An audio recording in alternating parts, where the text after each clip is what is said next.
Hello ಮತ್ತೊಮ್ಮೆ ನಿಮಗೋಸ್ಕರವಾಗಿ ಸಾಮಾನ್ಯ ಜ್ಞಾನ 2025ನಲ್ಲಿ ಬಹಳ ಅತ್ಯುತ್ತಮವಾಗಿರ್ತಕ್ಕಂಥ ಪ್ರಶ್ನೋತ್ತರ ಸರಣಿ ನಡೀತಾ ಇದೆ. ಸೊ ಇವತ್ತಿನ ಪ್ರಶ್ನೋತ್ತರ ಸರಣಿಯಲ್ಲೂ ಕೂಡ ಇಂಪಾರ್ಟೆಂಟ್ ಆಗಿ ತರಗತಿ 7ನಲ್ಲಿ ನಿಮಗೋಸ್ಕರ ಭಾಳಷ್ಟು ಅತ್ಯುತ್ತಮವಾದ ವಿಚಾರಗಳನ್ನು ತೆಗೆದುಕೊಂಡು ಬಂದಿದ್ದಾರೆ. ಇತಿಹಾಸ, ಭೂಗೋಳ, ಅರ್ಥಶಾಸ್ತ್ರ ಹೀಗೆ ಇನ್ನೂ ಅನೇಕ ವಿಷಯಗಳ ಸಂಪೂರ್ಣವಾದಂಥ ಸ್ಪಷ್ಟ, ಸೂಕ್ಷ್ಮ, ಸಮಗ್ರ ಒಂದು ವಿವರಣೆಯನ್ನು ಕೊಡ್ತಕ್ಕಂಥ ವಿಡಿಯೋಗಳು ಇವು. ಹಾಗಾಗಿ ದಯವಿಟ್ಟು ವಿಡಿಯೋನ ಯಾರು ನೋಡ್ತಾ ಇದ್ದೀರಾ, ಫಸ್ಟ್ ಟೈಮ್ ನೋಡೋರು ದಯವಿಟ್ಟು ಸಬ್ಸ್ಕ್ರೈಬ್ ಮಾಡ್ಕೊಳ್ಳಿ.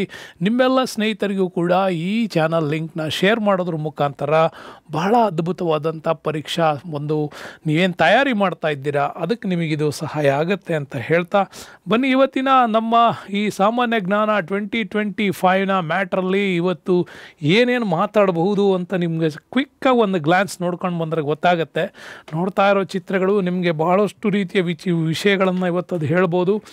ಅಬ್ದುಲ್ ಕಲಾಂ ಅವ್ರ ಬಗ್ಗೆ ಮಾತಾಡ್ತೀವಿ, ಅರುಣ್ ತಿವಾರಿ ಅವ್ರ ಬಗ್ಗೆ ಮಾತಾಡ್ತೀವಿ, ವಿಶ್ವಸಂಸ್ಥೆ ಬಗ್ಗೆ ಮಾತಾಡ್ತೀವಿ, ಹಾಗೆ ಮೇಡಮ್ ಕಾಮಾ ಅವರ ಒಂದು ಬಾವುಟದ ಬಗ್ಗೆ ಮಾತಾಡ್ತೀವಿ, ರಾಷ್ಟ್ರಧ್ವಜದ ಬಗ್ಗೆ, ಸ್ಕೌಟ್ ಗೈಡ್ಸ್ನ ಒಂದು ಪ್ರಯೋಗ, ಹಾಗೆ ಬಾಲ್ ಗಂಗಾಧರ್ ತಿಲಕ್ ಅವ್ರ ವಿಚಾರ, ಮತ್ತೆ ಬಂದರೆ ನಿಮಗೆ ಆಸ್ಕರ್ ಅವಾರ್ಡ್ ಬಗ್ಗೆ ಮಾತಾಡ್ತೀವಿ, ಹಾಗೆ ಹೈದರಾಬಾದ್ ಮ್ಯೂಸಿಯಮ್ಸ್ ಬಗ್ಗೆ ಇದೆ, ಹಾಗೆ ನಮ್ಮ ಗ್ರ್ಯಾಂಡ್ ಸ್ಲ್ಯಾಮ್ ಪ್ರಶಸ್ತಿಗಳ ಬಗ್ಗೆನೂ ಕೂಡ ಬಹಳ ಅದ್ಭುತವಾದ ವಿಚಾರಗಳನ್ನು ನಿಮಗೋಸ್ಕರವಾಗಿ ಬಹಳ ಅತ್ಯುತ್ತಮವಾಗಿ ಪ್ರಿಪೇರ್ ಮಾಡಿ ತುಂಬ ಉತ್ತಮವಾದ ವಿಚಾರಗಳನ್ನು ಇದರಲ್ಲಿ ತೆಗೆದುಕೊಂಡು ಬಂದಿದ್ದೀವಿ. ಸ್ನೇಹಿತರೆ ಮರಿಬೇಡಿ, ನೋಡಿದವರು ಇದಕ್ಕೊಂದು ಒಳ್ಳೆ ಲೈಕ್ ಹಾಕಿ, ಹಾಗೆಯೇ ನಿಮ್ಮೆಲ್ಲ ಸ್ನೇಹಿತರಿಗೂ ಇದನ್ನು ಪರಿಚಯಿಸ್ತೀರಿ ಅಂತ ಅಂದ್ಕೊಂಡಿದ್ದೀನಿ. ಸೊ ಬನ್ನಿ, ಪ್ರಶ್ನೆ 121ಕ್ಕೆ ಹೋಗೋಣ. ಈಗ ಆಲ್ರೆಡಿ ನಿಮಗೆ 120 ತನಕ ಕ್ವಶನ್ಸ್ಗಳಾಗಿದೆ. 121ಗೆ ಈ ಪ್ರಶ್ನೆ ಬಂದಿದೆ. ಪ್ರಶ್ನೆ ಹೀಗಿದೆ: ವಿಶ್ವಸಂಸ್ಥೆಯು ಅಂದರೆ ಯುನೈಟೆಡ್ ನೇಷನ್ಸ್ UN-UNO ಅಂತ ಕರಿತೀವಿ. ಸೊ ಈ UN-UNO ಆರ್ಗನೈಸೇಷನ್ಸ್ ಅಧಿಕೃತವಾಗಿ ಎಂದು ಅಸ್ತಿತ್ವಕ್ಕೆ ಬಂತು ಅಂತ ಕೇಳಿದ್ದಾರೆ. ಯಾವಾಗ ಇದು ಅಸ್ತಿತ್ವಕ್ಕೆ ಬಂತು ಅಂತ? 1945, 1946, 1950, 1947 ಇಷ್ಟು ವಿಚಾರಗಳು ನಿಮ್ಮ ಮುಂದೆ ಇದೆ. ಯಾವಾಗ ಬಂತು ಅನ್ನೋದನ್ನು ನಮಗೆ ನೀವು ಆಲ್ರೆಡಿ ತಿಳ್ಕೊಂಡಿದ್ದೀರಿ. ಒಂದು ಸಾರಿ ಮನಸ್ಸಲ್ಲಿ ಗ್ಲಾನ್ಸ್ ಮಾಡ್ಕೊಂಡ್ರೆ ಇದ್ರ ಬಗ್ಗೆ ಸಂಪೂರ್ಣವಾದ ಮಾಹಿತಿ ಗೊತ್ತಾಗುತ್ತೆ. ಯುನೈಟೆಡ್ ನೇಷನ್ಸ್ ಅಂತಕ್ಕಂಥದ್ದು ಒಂದು ಅದ್ಭುತವಾದ ವರ್ಲ್ಡ್ ಲೆವೆಲ್ನ ವೆರಿ ಇಂಪಾರ್ಟೆಂಟ್ ಆಗಿರ್ತಕ್ಕಂಥ ಒಂದು ಆರ್ಗನೈಸೇಷನ್ಸ್. ಅಧಿಕೃತವಾಗಿ ಈ ಸಂಸ್ಥೆ ಜಾರಿಗೆ ಬಂದಿದ್ದು 1945 ಅಕ್ಟೋಬರ್ 24. ನೋಡಿ, ಈ ವಿಶ್ವಸಂಸ್ಥೆ ಜಾರಿಗೆ ಬಂದಿದ್ದು ನಮ್ಮಲ್ಲಿ ಎರಡನೇ ಮಹಾಯುದ್ಧ ಆಯಿತು. ಓಕೆ, ಯಾವಾಗ ಎರಡನೇ ಮಹಾಯುದ್ಧ ಮುಗಿದಿತ್ತು. ಎರಡನೇ ಮಹಾಯುದ್ಧ ನಿಮಗೆ ಗೊತ್ತಿದೆ, 1944ವರೆಗೂ ಕೂಡ ಅದು ನಡೀತು. 1939ರಿಂದ 1944ರವರೆಗೆ ಎರಡನೇ ಮಹಾಯುದ್ಧ ನಡೆದಿತ್ತು. ಆದ ಮೇಲೆ ಪ್ರಪಂಚದಲ್ಲಿರುವಂತಹ ಪ್ರತಿಯೊಬ್ಬ ನಾಗರಿಕ ರಾಷ್ಟ್ರದವನಿಗೂ ದೇಶದ ಸಂರಕ್ಷಣೆ ಮತ್ತು ಈ ವರ್ಲ್ಡ್ನ ಸಂರಕ್ಷಣೆ ಮಾಡಬೇಕು ಅಂತ ವಿಚಾರಗಳು ಮತ್ತೊಂದು ಜಗತ್ತಿನ ಮೇಲೆ ಅಥವಾ ಈ ಒಂದು ಭೂಮಿಯ ಮೇಲೆ ಇನ್ನೊಂದು ಭಯಾನಕವಾದ ಈ ಥರ ಯುದ್ಧ ನಡಿಬಾರ್ದು ಅಂತಂದರೆ ನಾವು ನಮ್ಮಲ್ಲಿ ಒಂದು ಉತ್ತಮವಾಗಿರ್ತಕ್ಕಂತಹ ಸಹಕಾರಯುತವಾದ ಒಂದು ಸಂಘಟನೆ ಬೇಕು ಅಂತ ಅನ್ನಿಸ್ತು. ಹಾಗೆ ಸಂಘಟನೆ ಬೇಕು ಅಂದಾಗ ಬಂದಿದ್ದೆ ಈ ಒಂದು ಯುನೈಟೆಡ್ ನೇಷನ್ಸ್ ಆರ್ಗನೈಸೇಷನ್ಸ್ ಅಂತ. ಅಂದರೆ ಎರಡನೇ ಮಹಾಯುದ್ಧದ ಗೆಲುವಿನ ರೂವಾರಿಗಳು ಅಂತ ಕರೀತಾರೆ ಯಾರನ್ನ. ಸೊ ಆವಾಗ 4 ಪ್ರಮುಖ ರಾಷ್ಟ್ರಗಳಿತ್ತಲ್ವ. ಒಂದು USA ಭಾಳ ಪ್ರಮುಖವಾಗಿ ಪಾತ್ರ ವಹಿಸ್ತವ್ರು ಅವಾಗ. ಆಮೇಲೆ ನಮಗೆ ಇಂಗ್ಲೆಂಡ್ನವರು ಮತ್ತು ಫ್ರಾನ್ಸ್ನವರು, ಹಾಗೆಯೇ ಆ ಒಂದು ಬಂದಂತಹ ರಷ್ಯಾ. ಅದಾದ ಮೇಲೆ ಇದಕ್ಕೆ ಸಪೋರ್ಟಿವ್ ಆಗಿ ನಮ್ಮಲ್ಲಿ ಚೈನಾ ಕೂಡ ತನ್ನ ಪ್ರಗತಿಯನ್ನು ಸಾರ್ತಾ ಇತ್ತು. ಇಂಥ ಒಂದು ಗ್ರ್ಯಾಂಡ್ ಸೂಪರ್ 5 ನೇಷನ್ಸ್ಗಳಲ್ಲಿ ಒಂದು ಗೆಲುವಿನ ರೂವಾರಿಗಳು ಅಂತ ಕರೆಸ್ಕೊಳ್ಳೋ ಈ 4 ರಾಷ್ಟ್ರಗಳು ಇನ್ನೊಂದು ಮಹಾ ಸಂಘಟನೆಗೆ ತಮ್ಮ ಯೋಜನೆಯನ್ನು ಹಾಕ್ಕೊಂಡ್ರು. ಆಗ ಶುರುವಾಗಿದ್ದೆ ಈ UN-UNO ಅನ್ನೋವಂಥದ್ದು. ಯಾಕೆ ಅಂತಂದರೆ ರಷ್ಯಾದಲ್ಲಿ ಆವಾಗ ಸ್ಟಾಲಿನ್ ಅಧಿಕಾರದಲ್ಲಿದ್ದರು, ಫ್ರಾನ್ಸ್ನಲ್ಲಿ ಡಿ ಗಾಲೆ ಅವರು ಇದ್ದರು, ವಿನ್ಸೆಂಟ್ ಚರ್ಚಿಲ್ ಅವರು ಇಲ್ಲಿದ್ದರು, ಹಾಗೆಯೇ USA ಕೂಡ ಅಷ್ಟೇ ಫ್ರಾಂಕ್ಲಿನ್ ಡಿ ರೂಸ್ವೆಲ್ಟ್ ಅಂತ ಕರಿತೀವಿ ಅವರಿದ್ದರು.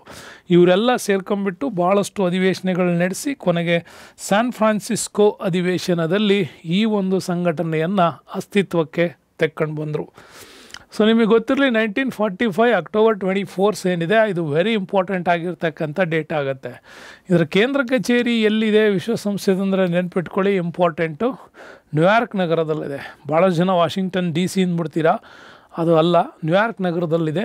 193 ಪ್ರಸ್ತುತ ಸದಸ್ಯ ರಾಷ್ಟ್ರಗಳಿದೆ, 2 ವೀಕ್ಷಕ ರಾಷ್ಟ್ರಗಳು ಕೂಡ ಇದ್ದಾವೆ. ಮುಂದೆ ಅವು ಕೂಡ ಸೇರಿಕೊಳ್ತವೆ, 195 ಆಗತ್ತೆ.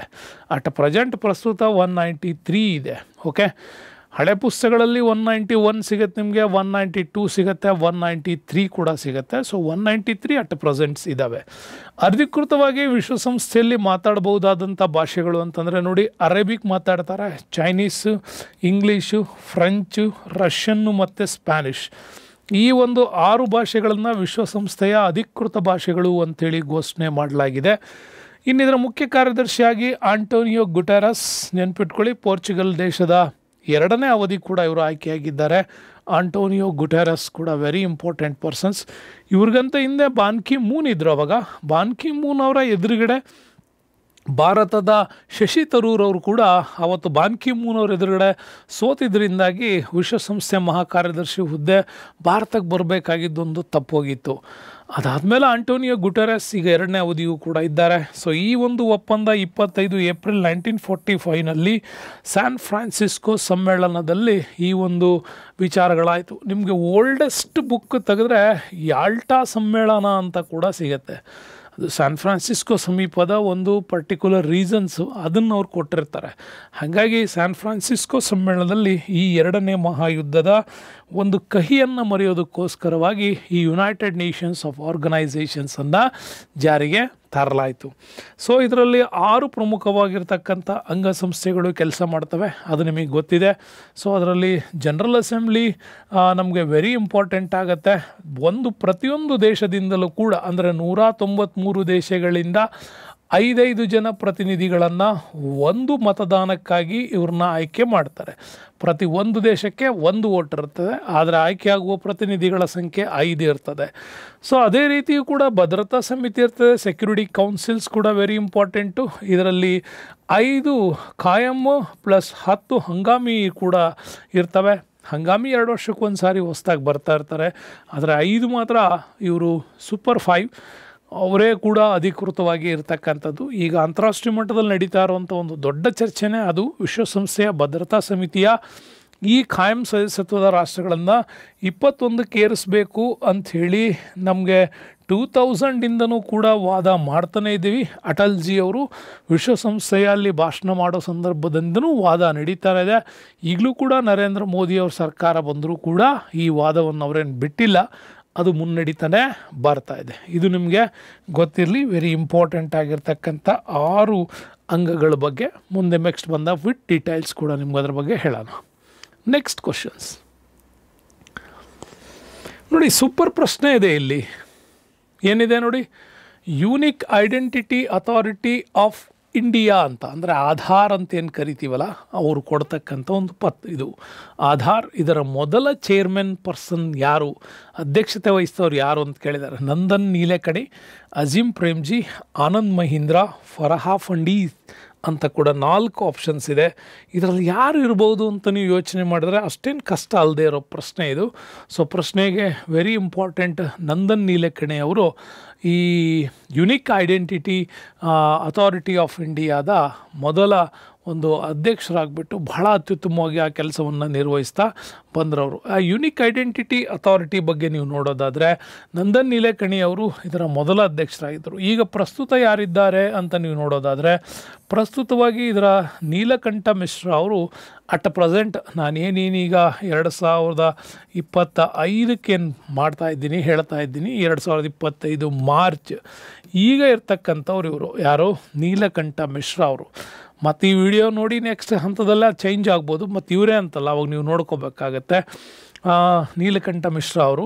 ಇನ್ನು CEO ಆಗಿ ಈಗ ಭುವನೇಶ್ವರ್ ಕುಮಾರ್ ಅವರು ಕೂಡ ಇಲ್ಲಿ ಅಧಿಕೃತವಾಗಿ ಅವರು CEO ಆಗಿ ಕೆಲಸವನ್ನು ಮಾಡ್ತಾ ಇದ್ದಾರೆ.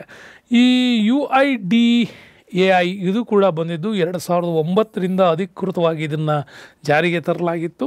ವರ್ಲ್ಡಲ್ಲೇ ಅತಿ ದೊಡ್ಡ ಬಯೋಮೆಟ್ರಿಕ್ ID ವ್ಯವಸ್ಥೆ ಅಂತ ಇದನ್ನು ಕರೀತಾರೆ, ನೆನ್ಪಿಟ್ಕೊಳ್ಳಿ. ಯಾಕೆಂದರೆ ಆಧಾರ್ನ ನೀವು ಮಾಡುವಾಗ ನಿಮ್ಮ ಕೈ ಬೆರಳುಗಳು ಕಣ್ಣು ಕೂಡ ಸ್ಕ್ಯಾನ್ ಮಾಡಿರ್ತಾರಲ್ವ, ನಿಮ್ಮ ಮುಖ ಮತ್ತು ನಿಮ್ಮ ಕಣ್ಣು ಹಾಗೆ ನಿಮ್ಮ ಹಸ್ತದ ಒಂದು ಭಾಗವನ್ನು ರೆಕಾರ್ಡ್ ಮಾಡಲಿರುತ್ತೆ. ಈ ಥರದ ವಿಶ್ವದ ಅತಿ ದೊಡ್ಡ ಬಯೋಮೆಟ್ರಿಕ್ ತಂತ್ರಜ್ಞಾನ ಇರತಕ್ಕಂಥದ್ದು ನಮ್ಮ ದೇಶದಲ್ಲೇ ಮಾತ್ರ. ಇದು ಕೂಡ ನಿಮಗೆ ನೆನಪು, 2020ರಿಂದ ಈಗ ಹೊಸ ಐಡೆಂಟಿಟಿ ಬಂದಿದೆ. ಅದು PVCUIADI ಅಂತಂದರೆ ಆಧಾರ್ ಕಾರ್ಡನ್ನು ಈಗ ಯಾವ ಮಾದರಿಯಲ್ಲಿ ಕೊಡ್ತಾ ಇದ್ದಾರೆ, PVC ಮಾದರಿಯಲ್ಲೂ ಕೂಡ ನಿಮಗೆ ಕೊಡ್ತಾ ಇದ್ದಾರೆ. ಇದಿಷ್ಟು ನಿಮಗೆ ಯುನಿಕ್ ಐಡೆಂಟಿಟಿ ಅಥಾರಿಟಿ ಅಂತ. ಇದರ ಭೂ ಆಧಾರ್ ವ್ಯವಸ್ಥೆ ಕೂಡ ಆಂಧ್ರ ಪ್ರದೇಶ್ ಮೊಟ್ಟ ಮೊದಲ ಬಾರಿಗೆ ಮಾಡೋದ್ರ ಮುಖಾಂತರ ಎಲ್ಲ ದೇಶಗಳು ಎಲ್ಲ ರಾಜ್ಯಗಳು ಕೂಡ ಅದನ್ನು ಫಾಲೋ ಮಾಡಿದ್ರು. ಪ್ರತಿಯೊಬ್ಬ ವ್ಯಕ್ತಿಯ ಜಮೀನಿನ ಒಂದು ವಿಚಾರದ ಬಗ್ಗೆ ಮತ್ತು ಅವನ ಎಲ್ಲ ಬ್ಯಾಂಕಿಂಗ್ ವ್ಯವಹಾರದ ಸೆಕ್ಟರ್ಗಳ ಬಗ್ಗೆ ಈ ಒಂದು ಐಡಿಯನ್ನು ಜಾಯಿಂಟ್ ಮಾಡೋದನ್ನು ಆಂಧ್ರ ಪ್ರದೇಶ್ ಮೊದಲು ಆರಂಭ ಮಾಡ್ತು. ಹೀಗೆ ಎಲ್ಲ ರಾಜ್ಯಗಳು ಕೂಡ ಅದನ್ನು ಫಾಲೋ ಮಾಡ್ತಾ ಬಂದವು ಅಂತ. ನೆಕ್ಸ್ಟ್ ಬರೋಣ. ಒಂದು ಇಂಪಾರ್ಟೆಂಟ್ ಇದೆ, ನಿಮಗೆ ಕಾಣ್ತಾ ಇರುವಂಥ ರಾಷ್ಟ್ರಧ್ವಜ. ಭಾರತದ ಈ ರಾಷ್ಟ್ರಧ್ವಜದ ಉದ್ದ ಮತ್ತು ಅಗಲಗಳ ಅನುಪಾತ ಎಷ್ಟಿರಬೇಕು ಅಂತ ಇದೆ. 5:3 ಅಂದರೆ 5:3 ಇರಬೇಕಾ, 3:2 ಇರಬೇಕಾ, ಅಥವಾ 3:4 ಇರಬೇಕಾ, 2:1 ಇರಬೇಕಂತ. ಈ ನಂಬರ್ ಹಿಂಗೂ ಕೊಡ್ಬೋದು, ಹಿಂಗೂ ಕೊಡ್ಬೋದು. ಸೊ ಏನು ಹೇಳ್ತೀವಿ ಅಂತಂದರೆ, ಇದು 5 ಆದರೆ ಇದು 3 ಅಂತ ಕೇಳಿರೋದು. ಎಲ್ಲ ಈ ಅಳತೆಗಳ ಮೇಲೆ ಕೊಟ್ಟಿದ್ದಾರೆ ನಿಮಗೆ. ಓಕೆ, ಈ ಅಳತೆ ಮೇಲೆ ಇದನ್ನು ಕೊಟ್ಟಿದ್ದಾರೆ. ಎಷ್ಟಿರಬೇಕು, 5:3 ಇರಬೇಕಾ, 3:2 ಇರಬೇಕಾ, 3:4, 2:1 ಈ ಥರದ ಲೆಕ್ಕದರದಲ್ಲಿ ಇರಬೇಕಾ ಅಂತ. ಅಂದರೆ ಇದನ್ನು ನೀವು 3 ಇಟ್ಕೊಂಡ್ರೆ ಇದು 5 ಇರಲೇಬೇಕು. ಇದನ್ನು ನೀವು 3 ಇಟ್ಕೊಂಡ್ರೆ ಇದು 2 ಇಟ್ಕೊಂಡ್ರೆ ಇದು ನೀವು 3 ಇಟ್ಕೋಬೇಕು. ಈ ಥರ ನಿಮಗೆ ಈ ಅನುಪಾತವನ್ನು ಕೊಟ್ಟಿರೋದು. ಸೊ ಹಾಗಾಗಿ ನೆನ್ಪಿಟ್ಕೊಳ್ಳಿ, ಯಾವ ಅನುಪಾತದಲ್ಲಿ ಈ ರಾಷ್ಟ್ರಧ್ವಜವನ್ನು ರೆಡಿ ಮಾಡಬೇಕು ಅಂತ ಕೇಳಲಾಗಿದೆ. ಸೊ ವೆರಿ ಸಿಂಪಲ್, ಇದಾಗಲೇ ನಿಮಗೆ ಗೊತ್ತಿರ್ತದೆ. ಇದು ನಿಮಗೆ ಇಂಪಾರ್ಟೆಂಟಾಗಿ ಹೇಳೋದಾದರೆ 3:2 ಅಂತ ಕರಿತೀವಿ. ಇದನ್ನು ನೀವು 2ರ ಅನುಪಾತ ಮಾಡಿದರೆ, ಇದನ್ನು ನೀವು 3ರ ಅನುಪಾತದಲ್ಲಿ ಇದನ್ನು ನೀವು ರೆಡಿ ಮಾಡಬೇಕಾಗತ್ತೆ. ಸೊ ಇದನ್ನು 2 ಮೀಟ್ರ್ ಮಾಡೋದ್ರಿಂದ ಇದು 3 ಮೀಟ್ರ್ ಮಾಡಬೇಕು. ಈ ಥರದ 2:3ರ ಅನುಪಾತದಲ್ಲಿ ಇದನ್ನು ಏನು ಮಾಡಲಾಗಿದೆ, ರೆಡಿ ಮಾಡಲಾಗಿದೆ. ರಾಷ್ಟ್ರಧ್ವಜದ ಒಂದಿಷ್ಟು ವಿಚಾರವನ್ನು ನೀವು ಬ್ಯಾಕ್ ಡ್ರಾಪಲ್ಲಿ ನೋಡೋದಾದರೆ ಬಹಳ ಚೆಂದ ಇದೆ. ಯಾಕೆಂದರೆ ಈ ಪ್ರಸ್ತುತ ನೀವು ನೋಡ್ತಾ ಇರುವಂಥ ಈ ಪ್ರಸ್ತುತ ಧ್ವಜ ಏನಿದೆ, ಇದನ್ನು ಪಿಂಗಾಲಿ ವೆಂಕಯ್ಯ ಅವರು ಗಾಂಧಿ ಚಕ್ರವನ್ನಿಟ್ಟು ರೆಡಿ ಮಾಡಿದರು. ನಂತರ ಗಾಂಧಿ ಚಕ್ರವನ್ನು ತೆಗೆದುಬಿಟ್ಟು ಬರೀ ಚಕ್ರದ ಹಾದಿಗೆ ತಂದಿದ್ದು ಬದ್ರುದ್ದೀನ್ ತಾಯಬ್ಜಿ ಅವರು. ಹಾಗಾಗಿ ಸ್ವತಂತ್ರದ ನಂತರದಲ್ಲಿ ಈ ಚಕ್ರದಲ್ಲಿ ಆದಂಥ ಒಂದಿಷ್ಟು ವಿಶೇಷತೆಗಳನ್ನು ನೀವು ನೋಡ್ತಾ ಹೋದರೆ ಇವರೆಬ್ಬರ ಹೆಸರು ಕೂಡ ಸಿಗುತ್ತೆ. ಪ್ರಸ್ತುತ ಧ್ವಜದಲ್ಲಿ ಪಿಂಗಾಲಿ ವೆಂಕಯ್ಯನವರೇ ಮಾಡಿದ್ದು, ಅದರ ಮೂಲ ಬೇಸ್ಮೆಂಟ್ ಎಲ್ಲ.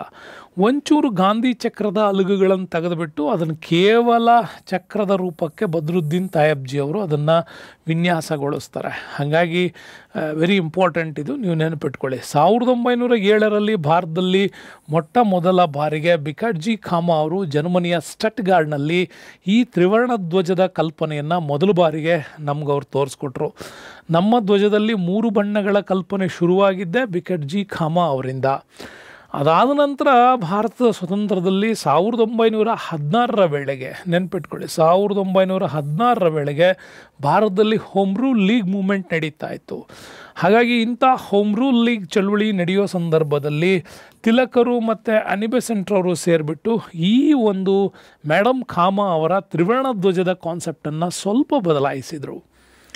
ಅದಾದ ನಂತರ 1931ರಲ್ಲಿ ಕಾಂಗ್ರೆಸ್ ಅಧಿಕೃತವಾಗಿ ಸ್ವರಾಜ್ ಧ್ವಜವನ್ನು ಅಳವಡಿಸಿಕೊಳ್ಳೋದ್ರ ಮುಖಾಂತರ ಧ್ವಜದಲ್ಲಿ ಒಂದಿಷ್ಟು ಬದಲಾವಣೆಗಳನ್ನು ಅವತ್ತು ಜಾರಿಗೆ ತಂದರು. ನೀವು ನೋಡ್ಬೋದು, ಬಿಕಾಟ್ಜಿ ಖಾಮಾ ಅವರು ಪರಿಚಯಿಸಿದಂಥ ಧ್ವಜಕ್ಕೆ ನೀವು ನೋಡ್ತಾ ಇದ್ದಾರೆ. ಬಿಕಾಟ್ಜಿ ಖಾಮಾ ಅವರು ಜರ್ಮನಿಯ ಸ್ಟಟ್ಗಾರ್ಡ್ನಲ್ಲಿ ಹಾರಿಸಿದ್ದು. ಇಲ್ಲಿ ಮೇಲೆ ಹಸಿರು ಬಣ್ಣ ಇತ್ತು, ಇಲ್ಲಿ ಕೆಂಪು, ಹಳದಿ, ಮಧ್ಯದಲ್ಲಿ ಒಂದೇ ಮಾತರಮ್ಮನ್ನು ಹಾಕಲಾಗಿತ್ತು. ಮೇಲ್ಭಾಗದಲ್ಲಿ ನಿಮಗೆ 7 ಕಮಲಗಳನ್ನು ಹಾಕಲಾಗಿತ್ತು. ಈ ಕಡೆ ಚಂದ್ರನನ್ನು ಹಾಕಿದರು, ಈ ಕಡೆ ಸೂರ್ಯನನ್ನು ಕೂಡ ಚಿತ್ರಣ ಮಾಡಿದರು. ಇವರು ಕೂಡ ಭಾಳ ವಿಶೇಷವಾಗಿ ಇದರ ಕಾನ್ಸೆಪ್ಟ್ ಅಂತಂದಿದ್ರು. ಮುಂದೆ ಇದನ್ನು ಅನಿಬೆಸೆಂಟ್ ಮತ್ತು ತಿಲಕರು ಕೂಡ ಈ ಧ್ವಜದಲ್ಲಿ ಒಂದಿಷ್ಟು ಬದಲಾವಣೆ ಮಾಡ್ತಾರೆ. ಇವರು ಕೂಡ ಅಷ್ಟೇ ಈ ಇಂಗ್ಲೆಂಡ್ನ ಧ್ವಜದ ಒಂದು ವ್ಯಾಪ್ತಿಯನ್ನು ಜೋಡಿಸ್ಕೊಂಡ್ಬಿಟ್ಟೆ ಕೆಂಪು ಮತ್ತು ಹಸಿರನ್ನು ಒಳಗೊಂಡಂತಹ ಮತ್ತು ಇವರು ಕೂಡ ಅಷ್ಟೇ 7 ನಕ್ಷತ್ರಗಳನ್ನು ಒಳಗೊಂಡಂತಹ ಚಂದ್ರ ಮತ್ತು ಸೂರ್ಯ ನಕ್ಷತ್ರಗಳನ್ನು ಒಳಗೊಂಡಂತೆ ಈ ಧ್ವಜವನ್ನು ಅನಿಬೆಸೆಂಟ್ ಮತ್ತು ತಿಲಕರು ಕೂಡ ಪರಿವರ್ತನೆ ಮಾಡ್ತಾ ಬಂದರು. ಹೀಗೆಲ್ಲ ಪರಿವರ್ತನೆ ಆದಮೇಲೆ ಭಾರತದ ಸ್ವತಂತ್ರ ನಂತರ ಈ ಧ್ವಜದಲ್ಲಿ ಅಧಿಕೃತವಾಗಿ 1929ಗೆ ನಮ್ಮಲ್ಲಿ ಲಾಹೋರ್ ಕಾಂಗ್ರೆಸ್ ಸೆಷನ್ಸ್ ಏನು ನಡೀತು, ಪೂರ್ಣ ಸ್ವರಾಜ್ಯದ ಕಲ್ಪನೆ ಏನು ಮಾಡಿದರು, ಆ ಸಂದರ್ಭದಲ್ಲಿ 1930 ಜನವರಿ 26ರಂದು ರಾವಿ ನದಿಯ ದಡದ ತೀರದ ಮೇಲೆ, ಲಾಹೋರ್ನಲ್ಲಿ ರಾವಿ ನದಿಯ ದಡದ ತೀರದ ಮೇಲೆ ಮೊಟ್ಟ ಮೊದಲ ಬಾರಿಗೆ ತ್ರಿವರ್ಣ ಧ್ವಜವನ್ನು ಅಧಿಕೃತವಾಗಿ ಹಾರಿಸಿದರು. ಅಲ್ಲಿಂದ ನಮ್ಮಲ್ಲಿ ಶುರುವಾಗ್ತಾ ಬಂತು ಈ ಧ್ವಜದ ಒಂದು ಕಾನ್ಸೆಪ್ಟ್ಸ್. ಹಾಗಾಗಿ ಈ ಧ್ವಜದ ಪೂರ್ವಭಾವಿ ಧ್ವಜವನ್ನು ಕೂಡ ಮೂಲತಃ ರಚನೆ ಮಾಡಿದವರೇ ಪಿಂಗಾಲಿ ವೆಂಕಯ್ಯ ಅವರು. ಈ ಧ್ವಜದಲ್ಲಿ ಇಂಪಾರ್ಟೆಂಟ್ ನೀವು ನೋಡ್ತಾ ಬಂದರೆ ಸ್ನೇಹಿತರೆ, ಇದು ಸುಮ್ಮನೆ ನಿಮಗೆ ಧ್ವಜ ಅಂದರೆ ಯಾವುದೋ ಸುಮ್ಮನೆ ಬಣ್ಣ ತೆಕ್ಕೊಂಡಿದ್ದಾರೆ ಅಂತಲ್ಲ. ಇದರಲ್ಲಿ ಶೌರ್ಯದ ಸಂಕೇತ, ಶಾಂತಿಯ ಸಂಕೇತ, ಹಾಗೆಯೇ ಸಮೃದ್ಧಿಯ ಸಂಕೇತವನ್ನು ಬಳಸಲಾಗಿತ್ತು ಮತ್ತು ಚಕ್ರವನ್ನು ಬಳಸಲಾಗಿತ್ತು. ಆದರೆ ಮೂಲತಃ ಇದನ್ನು ರೆಡಿ ಮಾಡೋ ಸಂದರ್ಭದಲ್ಲಿ ಈ ಶೌರ್ಯದ ಅಥವಾ ಶಾಂತಿಯ ಮತ್ತು ಸಮೃದ್ಧಿ ಇದಿರಲಿಲ್ಲ. 1950 ಹಿಂದೆ ಸ್ವಾತಂತ್ರ್ಯದಲ್ಲಿ ಎಲ್ಲರನ್ನ ಒಟ್ಟುಗೂಡಿಸ್ಬೇಕು ಅನ್ನುವಂಥದ್ದೊಂದು ಈ ಧ್ವಜಕ್ಕೆ ಕಾನ್ಸೆಪ್ಟನ್ನು ಹಾಕಿದರು. ಇಲ್ಲಿ ಹಿಂದುತ್ವದ ಪರಿಕಲ್ಪನೆಗಾಗಿ ಕೇಸರಿಯನ್ನು ಬಳಸಿದರು, ಕ್ರಿಶ್ಚಿಯನಿಟಿಗಾಗಿ ಕ್ರೈಸ್ತ ಪಂಥದ ಒಂದು ಸ್ವಾಭಾವಿಕತೆಗಾಗಿ ಇದನ್ನು ಬಳಸಲಾಗಿತ್ತು. ಹಾಗೆಯೇ ಇಸ್ಲಾಂನ ಸ್ವಾಭಾವಿಕತೆಗಾಗಿಯೂ ಕೂಡ ಇದನ್ನು ಬಳಸಲಿದ್ರು ಮತ್ತು ಜೈನ ಹಾಗೂ ಬೌದ್ಧ ವಿಚಾರವಾಗಿಯೂ ಕೂಡ ಚಕ್ರವನ್ನು ಬಳಸಲಾಗಿತ್ತು. ಹಾಗಾಗಿ 5 ಧರ್ಮಗಳ ಒಂದು ಭಾರತೀಯತೆಯನ್ನು ಪ್ರತಿನಿಧಿಸುವಂತಹ ವ್ಯವಸ್ಥೆಯಲ್ಲಿ ಮೊದಲು ಕಾನ್ಸೆಪ್ಟ್ ಬಂದಿತ್ತು. ಆಮೇಲೆ ಇದರಲ್ಲಿ ಬದಲಾವಣೆಗಳೆಲ್ಲ ಆದಮೇಲೆ ಧರ್ಮದ ಆಧಾರದ ಮೇಲೆ ಯಾವುದೇ ಇರಬಾರ್ದು ಅನ್ನೋ ಕಾರಣಕ್ಕಾಗಿ ಇದಕ್ಕೆ ನಮ್ಮ ಸಂವಿಧಾನದಲ್ಲಿ ಅಧಿಕೃತವಾಗಿ ಈ ಭಾಷೆಯನ್ನು ಬಳಸಲಾಗ್ತಾ ಬಂತು. ನೆಕ್ಸ್ಟ್ ಬರೋಣ. ಮುಂದಿನ ಪ್ರಶ್ನೆ 124. ತುಂಬ ಇಂಪಾರ್ಟೆಂಟ್ ಕ್ವಶನ್ಸ್ ಇದೆ ನೋಡಿ, ಬಹಳ ಒಳ್ಳೆಯ ಪ್ರಶ್ನೆ ಇದು, ನೆನ್ಪಿಟ್ಕೊಳ್ಳಿ. ಜಪಾನಿನ ಪಾರ್ಲಿಮೆಂಟನ್ನು ಏನೆಂದು ಕರೆಯುತ್ತಾರೆ? ಅಸೆಂಬ್ಲಿ, ಸಂಸತ್, ಸೆನೆಟ್, ಡಯಟ್ ಅಂತಿದೆ. 4 ಹೆಸರುಗಳಲ್ಲಿ ಯಾವುದನ್ನು ಜಪಾನಿನ ಪಾರ್ಲಿಮೆಂಟ್ ಅಂತ ಕೂಡ ಕರೀತಾರೆ? ಈ ಪ್ರಶ್ನೆ ನೋಡಿದ ತಕ್ಷಣ ಅರ್ಥ ಆಗುತ್ತೆ. ಸೊ ನಿಮಗೆ 10ನೇ ತರಗತಿ ಪುಸ್ತಕ ಓದಿರ್ತೀರ ಅಂದರೆ ಈ ಪ್ರಶ್ನೆ ನಿಮಗೆ ಬರುತ್ತೆ. ಹಾಗಾಗಿ ಜಪಾನಿನ ಪಾರ್ಲಿಮೆಂಟನ್ನು ಡಯಟ್ ಅಂಥೇಳಿ ಕರೀತಾರೆ. ಜಪಾನ್ನ ಪಾರ್ಲಿಮೆಂಟನ್ನು ಡಯಟ್ ಅಂತ ಕರೀತಾರೆ. ನೋಡಿ, ಈ ಒಂದು ಜಪಾನ್ನ ನಕ್ಷೆಯನ್ನು ನಿಮಗೆ ಇಲ್ಲಿ ಹಾಕಿದ್ದೀನಿ ನಾನು.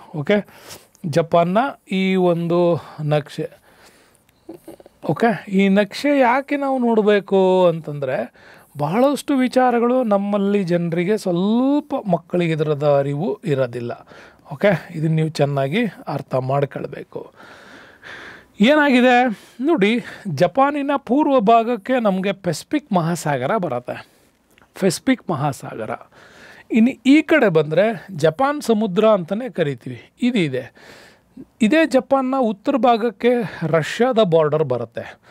ಮತ್ತಿಲ್ಲಿ ನಾರ್ತ್ ಕೊರಿಯಾ ಮತ್ತು ಸೌತ್ ಕೊರಿಯಾ, ಉತ್ತರ ಕೊರಿಯಾ ಮತ್ತು ದಕ್ಷಿಣ ಕೊರಿಯಾಗಳು ಬರ್ತದೆ.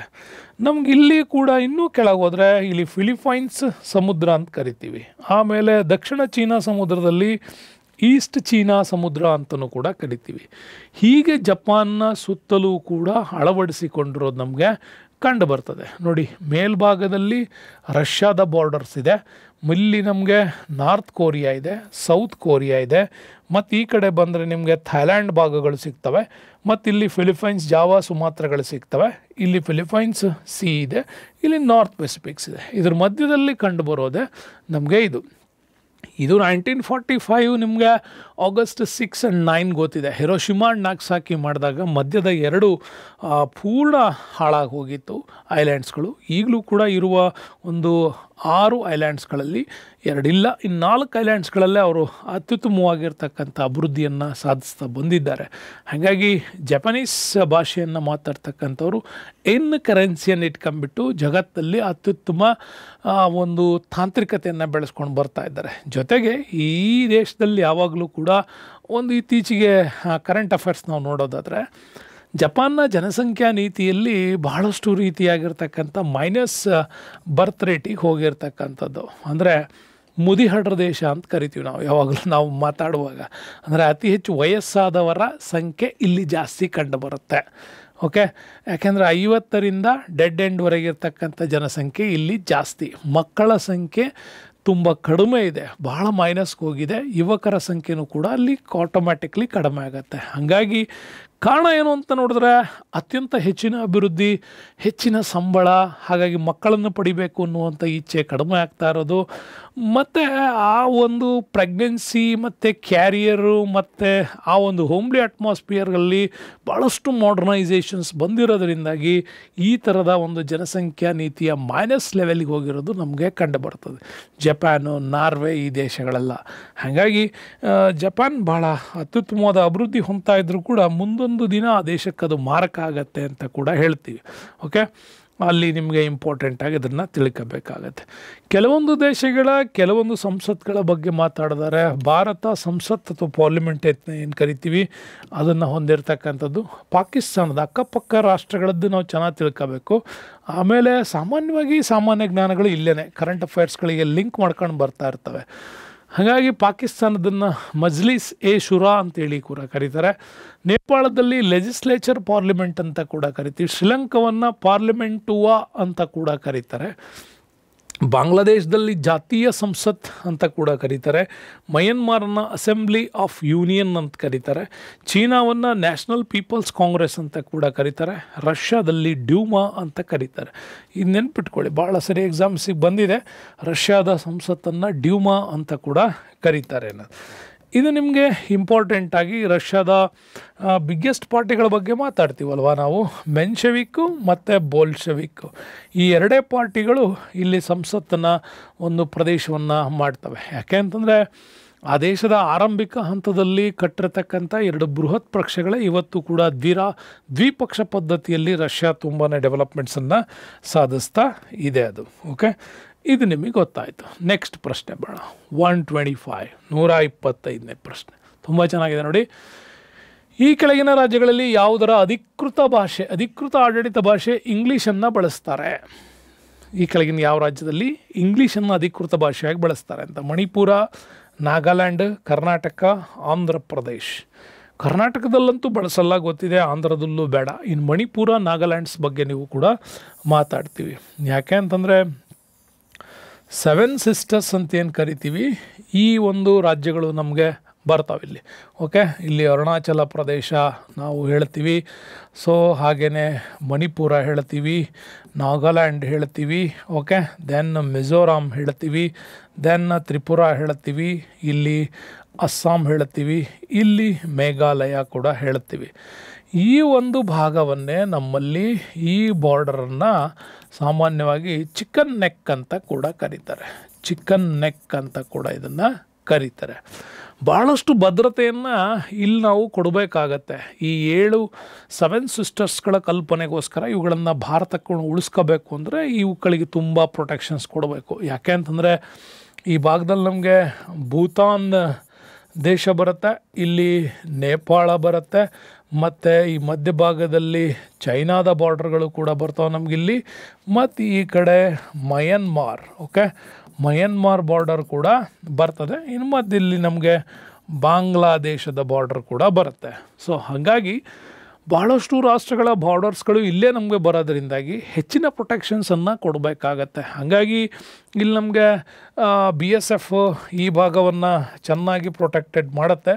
ಇಲ್ಲಿ ನಮಗೆ ಅಸ್ಸಾಂ ರೈಫಲ್ಸು ಕೂಡ ನೋಡ್ತಾರೆ. ಇಲ್ಲಿ ಸಶಸ್ತ್ರ ಸೀಮಾ ಬಲ ಅಂತ ಕೂಡ ಕರಿತೀವಿ, ಅವರು ನೋಡ್ಕೊಳ್ತಾರೆ. ಜೊತೆಗೆ ನಮಗೆ ಇಲ್ಲಿ ITBP ಅಂತ ಕರಿತೀವಿ, ಇಂಡೋ ಟಿಬೇಟಿಯನ್ ಬಾರ್ಡರ್ ಪೊಲೀಸ್ ಅಂತ ಕರಿತೀವಿ, ಅವರು ಕೂಡ ನೋಡ್ಕೊಳ್ತಾರೆ. ಹೀಗೆ 4 ಸುದೀರ್ಘವಾದಂತಹ ಒಂದು ಪ್ರೊಟೆಕ್ಟಿವ್ ಸೇನೆ ನಮಗದನ್ನು ರಕ್ಷಣೆ ಮಾಡುತ್ತೆ. ಅದರಲ್ಲಿ ಯಾವ 2 ರಾಷ್ಟ್ರಗಳಲ್ಲಿ ಏನನ್ನ ಅಧಿಕೃತ ಭಾಷೆಯಾಗಿ ಇಂಗ್ಲೀಷನ್ನು ಬಳಸ್ತಾರೆ ಅಂತ. ಮಣಿಪುರದಲ್ಲಿ ಮಣಿಪುರಿಯನ್ನು ಬಳಸ್ತಾರೆ, ಅಲ್ಲಿಗೆ ನಾಗಾಲ್ಯಾಂಡ್ ಒಂದೇ ಅವರಲ್ಲಿ ಅಧಿಕೃತವಾದ ಭಾಷೆ ಅಂತ ಹೇಳಿ ಇಂಗ್ಲೀಷನ್ನು ಬಳಸ್ತಕ್ಕಂಥದ್ದಿದೆ. ಈ ಥರದಲ್ಲಿ ಅಧಿಕೃತವಾಗಿ ಭಾಷೆಗಳ ವಿಚಾರಕ್ಕೆ ಬಂದರೆ ನಿಮಗೆ ಇಂಪಾರ್ಟೆಂಟಾಗಿ ಹೇಳ್ತೀನಿ ಕೇಳಿ. ಅರುಣಾಚಲ ಪ್ರದೇಶಕ್ಕೂ ಗೋವಾಕ್ಕೆ ಮೇಘಾಲಯ, ನಾಗಾಲ್ಯಾಂಡ್, ಸಿಕ್ಕಿಂ ಮತ್ತು ಪಶ್ಚಿಮ ಬಂಗಾಳ. ನೋಡಿ, ಪಶ್ಚಿಮ ಬಂಗಾಳದಲ್ಲಿ ಬಂಗಾಳಿ ಇದೆ, ಆದರೂ ಕೂಡ ಅವರು ಇಂಗ್ಲೀಷನ್ನು ಅಧಿಕೃತ ಭಾಷೆಯನ್ನಾಗಿಯೂ ಕೂಡ ಬಳಸ್ತಾರೆ. ಅಲ್ಲಿ ಅಫಿಷಿಯಲ್ ಲ್ಯಾಂಗ್ವೇಜಲ್ಲಿ ಇಂಗ್ಲೀಷನ್ನು ಕೂಡ ಬಳಸ್ತಾರೆ. ನಮ್ಮಲ್ಲಿ ಬಳಸಲ್ಲ ಅಂತಲ್ಲ, ನಮ್ಮಲ್ಲಿ ಅಧಿಕೃತ ಅಂತಿಲ್ಲ, ಕನ್ನಡದಲ್ಲಿ ಅಧಿಕೃತವಾಗಿ ಬಳಸ್ತೀವಿ. ಸಪೋರ್ಟಿವ್ ಲ್ಯಾಂಗ್ವೇಜಸ್ ಆಗಿ ನಾವು ಇಂಗ್ಲೀಷು, ಹಿಂದಿಯನ್ನು ಕೂಡ ಬಳಸ್ತೀವಿ. ಆದರೆ ಈ ರಾಜ್ಯಗಳಲ್ಲಿ ಅಧಿಕೃತವಾಗಿಯೇ ಬಳಸ್ತಾರೆ. ಅರುಣಾಚಲ ಪ್ರದೇಶ, ಗೋವಾ, ಮೇಘಾಲಯ, ನಾಗಾಲ್ಯಾಂಡ್, ಸಿಕ್ಕಿಮು, ಪಶ್ಚಿಮ ಬಂಗಾಳ. ಯಾಕೆಂದರೆ ಇಲ್ಲಿ ವೈವಿಧ್ಯಮಯವಾಗಿರ್ತಕ್ಕಂಥ ಭಾಷೆಗಳನ್ನು ಆಡುವಂಥ ಜನರು ತುಂಬಾ ಜಾಸ್ತಿ ಇರೋದ್ರಿಂದಾಗಿ, ಒಂದು ಭಾಷೆಯ ಪ್ರಾಂತ್ಯಗಳು ವಿಸ್ತಾರ ಇಲ್ಲದೆ ಇರೋದರಿಂದಾಗಿ ಅವರು ಒಂದು ಭಾಷೆಯನ್ನು ಲಿಂಕ್ ಲ್ಯಾಂಗ್ವೇಜ್ ಆಗಿ ಬಳಸಬೇಕಾಗತ್ತೆ. ಸೊ ಆವಾಗ ಅವರು ಇಂಗ್ಲೀಷನ್ನು ಬಳಸ್ತಾರೆ. ಇನ್ನು 2ನೇ ಅಧಿಕೃತ ಭಾಷೆಯನ್ನಾಗಿ ಬಳಸ್ತಕ್ಕಂಥವು, ಫಸ್ಟ್ ಲ್ಯಾಂಗ್ವೇಜು ನಮ್ಮ ಭಾಷೆ ಕನ್ನಡ, ಸೆಕೆಂಡ್ ಲ್ಯಾಂಗ್ವೇಜ್ ಆಗಿ ನೋಡ್ಬೋದು ನಾವು ಆಂಧ್ರ ಪ್ರದೇಶ, ಹರಿಯಾಣ, ಕರ್ನಾಟಕ, ಕೇರಳ, ಮಣಿಪುರ, ಮಿಜೋರಾಂ, ತಮಿಳುನಾಡು. ನಾವೆಲ್ಲರೂ ಕೂಡ ಅಧಿಕೃತವಾಗಿ 2ನೇ ಭಾಷೆಯನ್ನು ಇಂಗ್ಲೀಷ್ ಆಗಿ ಸೆಕೆಂಡ್ ಲ್ಯಾಂಗ್ವೇಜ್ ಆಗಿ ನಮ್ಮಲ್ಲಿ ಅದನ್ನು ಬಳಸ್ತಾ ಇದ್ದೀವಿ. ಇನ್ನು ನಮಗೆ ವೆರಿ ಇಂಪಾರ್ಟೆಂಟ್ ಅಂತಂದರೆ ಉರ್ದುವನ್ನು 2ನೇ ಲ್ಯಾಂಗ್ವೇಜ್ ಆಗಿ ಬಳಸ್ತಕ್ಕಂತಹ ದೇಶಗಳಿದ್ದಾವೆ, ರಾಜ್ಯಗಳಿದ್ದಾವೆ. ಅದರಲ್ಲಿ ಬಿಹಾರ, ಜಾರ್ಖಂಡ್, ತೆಲಂಗಾಣ, ಉತ್ತರ ಪ್ರದೇಶ ಇವುಗಳು 2ನೇ ಅಧಿಕೃತ ಭಾಷೆಯಾಗಿ ಉರ್ದುವನ್ನು ಬಳಸ್ತವೆ. ಇನ್ನು ಹಿಂದಿಯನ್ನು ಆಡಳಿತ ಭಾಷೆಯನ್ನಾಗಿಯೇ ಬಳಸುವಂಥ ರಾಜ್ಯಗಳಿದೆ. ಹಿಂದಿ ಹೇರ್ಬೇಡಿ ಅಂತೀವಲ್ವ. ಉತ್ತರ ಭಾರತದಲ್ಲಿ ಬಿಹಾರ, ಛತ್ತೀಸ್ಗಢ, ಹರಿಯಾಣ, ಹಿಮಾಚಲ ಪ್ರದೇಶ, ಜಾರ್ಖಂಡ್, ಮಧ್ಯಪ್ರದೇಶ, ರಾಜಸ್ಥಾನ್, ಉತ್ತರ ಪ್ರದೇಶ, ಉತ್ತರಾಖಂಡ್. ನೋಡಿ, ಹೌದಾ? 1, 2, 3, 4, 5, 6, 7, 8, 9 ಈ 9 ರಾಜ್ಯಗಳಲ್ಲಿ ನಮಗೆ ಏನು ಮಾಡಲಾಗತ್ತೆ, ಹಿಂದಿಯನ್ನು ಅಧಿಕೃತವಾಗಿ ಆಡಳಿತ ಭಾಷೆಯನ್ನಾಗಿ ಬಳಸ್ತಾರೆ. ಉರ್ದುವನ್ನು 2ನೇ ಆಡಳಿತ ಭಾಷೆಯಾಗಿ ಬಿಹಾರ, ಜಾರ್ಖಂಡ್, ತೆಲಂಗಾಣ, ಉತ್ತರ ಪ್ರದೇಶದಲ್ಲಿ ಬಳಸ್ತಾರೆ. ಇಲ್ಲೂ ಕೂಡ ಓಕೆ. ಹಾಗಾಗಿ ಇವು ಇಂಪಾರ್ಟೆಂಟಾಗಿ ನೆನ್ಪಿಟ್ಕೊಳ್ಳಿ. ಈ ಥರದಲ್ಲಿ ಭಾಷಾ ಸಾಮರ್ಥ್ಯವನ್ನು ನಮಗೆ ಕೇಳ್ಬೋದು. ನೆಕ್ಸ್ಟ್ ಕ್ವಶನ್ಸ್ ತುಂಬ ಚೆನ್ನಾಗಿದೆ ನೋಡಿ ಈ ಪ್ರಶ್ನೆ. ವಿಂಬಲ್ಡನ್ 126ನೇ ಪ್ರಶ್ನೆ. ವಿಂಬಲ್ಡನ್ನಲ್ಲೂ ಯಾವ ಕ್ರೀಡೆ ಆಡಲಾಗುವುದು? ವಿಂಬಲ್ಡನ್ ನಿಮಗೆ ಅದಕ್ಕೋಸ್ಕರ ಫೋಟೋ ಹಾಕಿದ್ದೀನಿ ನಾನು, ನೋಡ್ಬೋದು. ದ ಚಾಂಪಿಯನ್ಶಿಪ್ಸ್ ಆಫ್ ವಿಂಬಲ್ಡನ್ ಅಂತ ಹಾಕಿ, ಬ್ಯಾಡ್ಮಿಂಟನ್, ಟೆನ್ನಿಸ್, ಕ್ರಿಕೆಟ್ ಅಂತಿದೆ. ಹಾಕಿರೋ ಚಿತ್ರ ನೋಡಿ ಹೇಳ್ಬೋದು ಇದಲ್ಲ ಇದು ಅಲ್ಲ ಅಂತ. ಇವೆರಡರಲ್ಲಿ ನಿಮಗೆ ಗೇಮ್ಗಳ ಬಗ್ಗೆ ಭಾಳಷ್ಟು ಕಾನ್ಸಂಟ್ರೇಷನ್ಸ್ ಇಲ್ಲದೇ ಇದ್ದವ್ರಿಗೆ ಈ ಸಮಸ್ಯೆ ಬರ್ಬೋದು. ಉಳಿದವ್ರಿಗೆ ಯಾರಿಗೂ ಈ ಸಮಸ್ಯೆ ಬರಲಿಕ್ಕಿಲ್ಲ. ಆದರೂ ಕೂಡ ಇದನ್ನು ನಾವು ಇಂಪಾರ್ಟೆಂಟಾಗಿ ಹೇಳ್ತಕ್ಕಂಥದ್ದು ಟೆನ್ನಿಸ್ಗೆ ಹೇಳ್ತೀವಿ. Tennis okay. ಆ ಟೆನ್ನಿಸ್ನ ಪ್ರಮುಖವಾಗಿರ್ತಕ್ಕಂಥದ್ದು ವಿಂಬಲ್ಡನ್. ಏಕೆಂದರೆ ವರ್ಲ್ಡಲ್ಲಿ 4 ಪ್ರಮುಖವಾಗಿರ್ತಕ್ಕಂಥ ಗ್ರ್ಯಾಂಡ್ ಸ್ಲ್ಯಾಮ್ಗಳು ಬೇಕಾದಷ್ಟು ನಡೀತಾವೆ, ITP, ATP ಹೀಗೆಲ್ಲ. ಬಟ್ ಅಧಿಕೃತವಾಗಿ ಈ ವಿಂಬಲ್ಡನ್ ನಡೀತಕ್ಕಂಥದ್ದು ಟೆನ್ನಿಸ್ಗೆ. 4 ಗ್ರ್ಯಾಂಡ್ ಸ್ಲ್ಯಾಮ್ಗಳಲ್ಲಿ 3ನೇ ಗ್ರ್ಯಾಂಡ್ ಸ್ಲ್ಯಾಮ್ ಆಗಿ ವಿಂಬಲ್ಡನ್ ಪ್ರತಿ ವರ್ಷ ಮಾಡ್ತಾರೆ. ಇವರೇ ನಮಗೆ ಇತ್ತೀಚೆಗೆ ಗೆದ್ದಿರ್ತಕ್ಕಂತಹ ಒಬ್ಬ ವಿಂಬಲ್ಡನ್ ಒಂದು 2024ರ ವಿನ್ನರ್ಸ್ಗಳಿವರು ಓಕೆ. ಅದ್ರ ಬಗ್ಗೆ ನಾವು ಮಾತಾಡೋಣ. ನೋಡಿ, ಗ್ರ್ಯಾಂಡ್ ಸ್ಲ್ಯಾಮ್ ಟೂರ್ನಮೆಂಟ್ ಅಂತ ಕರಿತೀವಿ. ಇಂಟರ್ನ್ಯಾಷನಲ್ ಟೆನ್ನಿಸ್ ಫೆಡರೇಷನ್ಸ್ ಏನಿದೆ ITF ಈ ಒಂದು ಗ್ರ್ಯಾಂಡ್ ಸ್ಲ್ಯಾಮ್ಗಳನ್ನು ನಡೆಸುತ್ತೆ. ಆದರೆ ಆಸ್ಟ್ರೇಲಿಯನ್ ಓಪನ್ ವರ್ಷದ ಆರಂಭದಲ್ಲಿ ನಡೀತಕ್ಕಂಥ ಮೊಟ್ಟ ಮೊದಲ ಗ್ರ್ಯಾಂಡ್ ಸ್ಲ್ಯಾಮ್ ಇದು. ಆಸ್ಟ್ರೇಲಿಯಾ ಯಾವ ಪ್ರದೇಶದಲ್ಲಿ ನಡೆಸುತ್ತೆ ಅಂದರೆ ಮೆಲ್ಬೋರ್ನಲ್ಲಿ ನಡೆಸ್ತದೆ ಓಕೆ. ನಮ್ಮಲ್ಲಿ ಅಧಿಕೃತವಾಗಿ MCG ಅಂತ ಕ್ರಿಕೆಟ್ ನಡೆಸ್ತಾರೆ ಇಲ್ಲಿ, MCG. ಬಟ್ ಅಲ್ಲೇ ಕೂಡ ಆಸ್ಟ್ರೇಲಿಯನ್ ಓಪನ್ ಟೆನ್ನಿಸ್ ಕೂಡ ನಡೀತದೆ. ಬಟ್ ಇದು ಹಾರ್ಡ್ ಕೋರ್ಟಲ್ಲಿ ಮಾಡ್ತಾರೆ. ಅಂದರೆ ಹಾರ್ಡ್ ಕೋರ್ಟಲ್ಲಿ ಆಡ್ತಕ್ಕಂಥವು 2. ಒಂದು US ಓಪನ್ ಅಮೇರಿಕಾ ನಡೆಸ್ತಕ್ಕಂಥದ್ದು ವರ್ಷದ ಆರಂಭ, ವರ್ಷದ ಕೊನೆಗೆ. ಈ 2 ಗ್ರ್ಯಾಂಡ್ ಸ್ಲ್ಯಾಮ್ಗಳು ಆಡೋದು ಹಾರ್ಡ್ ಕೋರ್ಟ್ ಟೂರ್ನಮೆಂಟ್ ಅದು. ಯಾಕೆಂದರೆ ಒಂದು ರಫ್ ಕೋರ್ಟಲ್ಲಿ ಆಡ್ತಾರೆ. ಆದರೆ ಫ್ರೆಂಚ್ ಓಪನ್ ಅಂತ ಕರಿತೀವಿ. ಇದು ಪ್ಯಾರಿಸಲ್ಲಿ ನಡೆಯುತ್ತೆ. ಇದು ಕ್ಲೇ ಕೋರ್ಟ್ ಅಂತ ಕರೀತಾರೆ. ಮಣ್ಣಿನ ನೆಲದ ಮೇಲೆ ಆಡೋದು ಕ್ಲೇ ಕೋರ್ಟ್. ಓಕೆ, ಯಾವುದನ್ನು ಫ್ರೆಂಚ್ ಓಪನ್. ಹಾಗಾಗಿ ಇದನ್ನು ಗ್ಯಾರೋಸ್, ಸ್ಕಾಟ್ಲ್ಯಾಂಡ್ ಗ್ಯಾರೋಸ್ ಅಂತ ಕೂಡ ಕರಿತಾರೆ. ಇದನ್ನು ಒಂದು ಕರಿತೀವಿ. ಇಲ್ಲಿ ಭಾಳಷ್ಟು ಪ್ರಮುಖವಾಗಿ ನಡಾಲ್ ಇಲ್ಲಿ ತುಂಬಾ famous, king of clay court ಅಂತ ಅವನಿಗೆ ಕರೀತಾರೆ. ಅವನಿಲ್ಲಿ ಅದರಲ್ಲಿ ತುಂಬಾ ಫೇಮಸ್ಸು. ಇನ್ನು ವಿಂಬಲ್ಡನ್ ಓಪನ್ ಅಂತ ಕರಿತೀವಲ್ಲ, ಇದು ಲಂಡನ್ನು. ಇಲ್ಲಿ ಗ್ರಾಸ್ ಕೋರ್ಟಲ್ಲಿ ಆಡ್ತಾರೆ. ಇದನ್ನು ಹುಲ್ಲಿನ ಒಂದು ಹೊದಿಕೆಯ ಮೇಲೆ ಆಟ ಆಡ್ತಕ್ಕಂಥದ್ದು ವಿಂಬಲ್ಡನ್ ಓಪನ್. ಇದು ಒಂದೇ ಹುಲ್ಲಿನ ಮೇಲೆ ಆಡುವಂಥದ್ದು. ಇದು ಪೂರ್ತಿ ಕೆಂಪು ಮಣ್ಣಿನ, ರೇವೆ ಮಣ್ಣಿನ ಮೇಲೆ ಆಡ್ತಾರೆ, ಕ್ಲೇ ಕೋರ್ಟ್. ಇನ್ನೆರಡು ಆರ್ಟಿಫಿಷಿಯಲ್ ಆಗಿ ರೆಡಿ ಮಾಡಿದಂಥ ಹಾರ್ಡ್ ಕೋರ್ಟ್ಗಳ ಮೇಲೆ ಇದನ್ನು ಆಡಲಾಗತ್ತೆ. ಹಾಗಾಗಿ ಇದು ನಮಗೆ ವೆರಿ ಇಂಪಾರ್ಟೆಂಟ್ ಆಗಿದು ಗೊತ್ತಿರಬೇಕಾಗತ್ತೆ. ಮತ್ತು ಇತ್ತೀಚೆಗೆ ಸ್ವಲ್ಪ ವಿನ್ನರ್ಸ್ಗಳನ್ನ ನೀವು ನೋಡೋದಾದರೆ, ಇದು ಪುರುಷರ ವಿನ್ನರ್ಸ್ಗಳನ್ನು ಕೊಟ್ಟಿದ್ದೀನಿ. ಗ್ರ್ಯಾಂಡ್ ಸ್ಲಾಮ್ ಟೂರ್ನಮೆಂಟ್ 2024 ನೋಡಿ, ಆಸ್ಟ್ರೇಲಿಯನ್ ಓಪನ್ ಅನ್ನೋ ಗೆದ್ದವರು ಜೆನ್ನಿಕ್ ಸಿನ್ನರ್ ಅಂತೇಳಿ. ಅವರು ಡ್ಯಾನಿಯಲ್ ಮೆಡ್ವೆಡೇವ್ ಅವರನ್ನು ಸೋಲಿಸೋದ್ರ ಮುಖಾಂತರವಾಗಿ ಈ ಪ್ರಶಸ್ತಿಯನ್ನು ಗೆದ್ದರು. ಇವರು ವಿನ್ನರು, ಇವರು ರನ್ನರ್ ಅಪ್. ಇದು ಓಕೆ, ರನ್ನರ್ ಅಪ್ ಇದು. ಇನ್ನು ಫ್ರೆಂಚ್ ಓಪನ್ ಕೂಡ ಕಾರ್ಲೋಸ್ ಅಲ್ಕರಾಜ್ ಅಂತ ಕರಿತೀವಿ. ಬಹಳ ಚಿಕ್ಕ ವಯಸ್ಸಿನಲ್ಲೇ ದೊಡ್ಡ ಸಾಧನೆ ಮಾಡಿದಂಥ ಹುಡುಗ ಕಾರ್ಲೋಸ್ ಅಲ್ಕರಾಜ್. ವಿಂಬಲ್ಡನ್ ಮತ್ತು ಫ್ರೆಂಚ್ ಓಪನ್ ಎರಡೂ ಕೂಡ ಅವನೇ ಗೆದ್ದಿದ್ದು.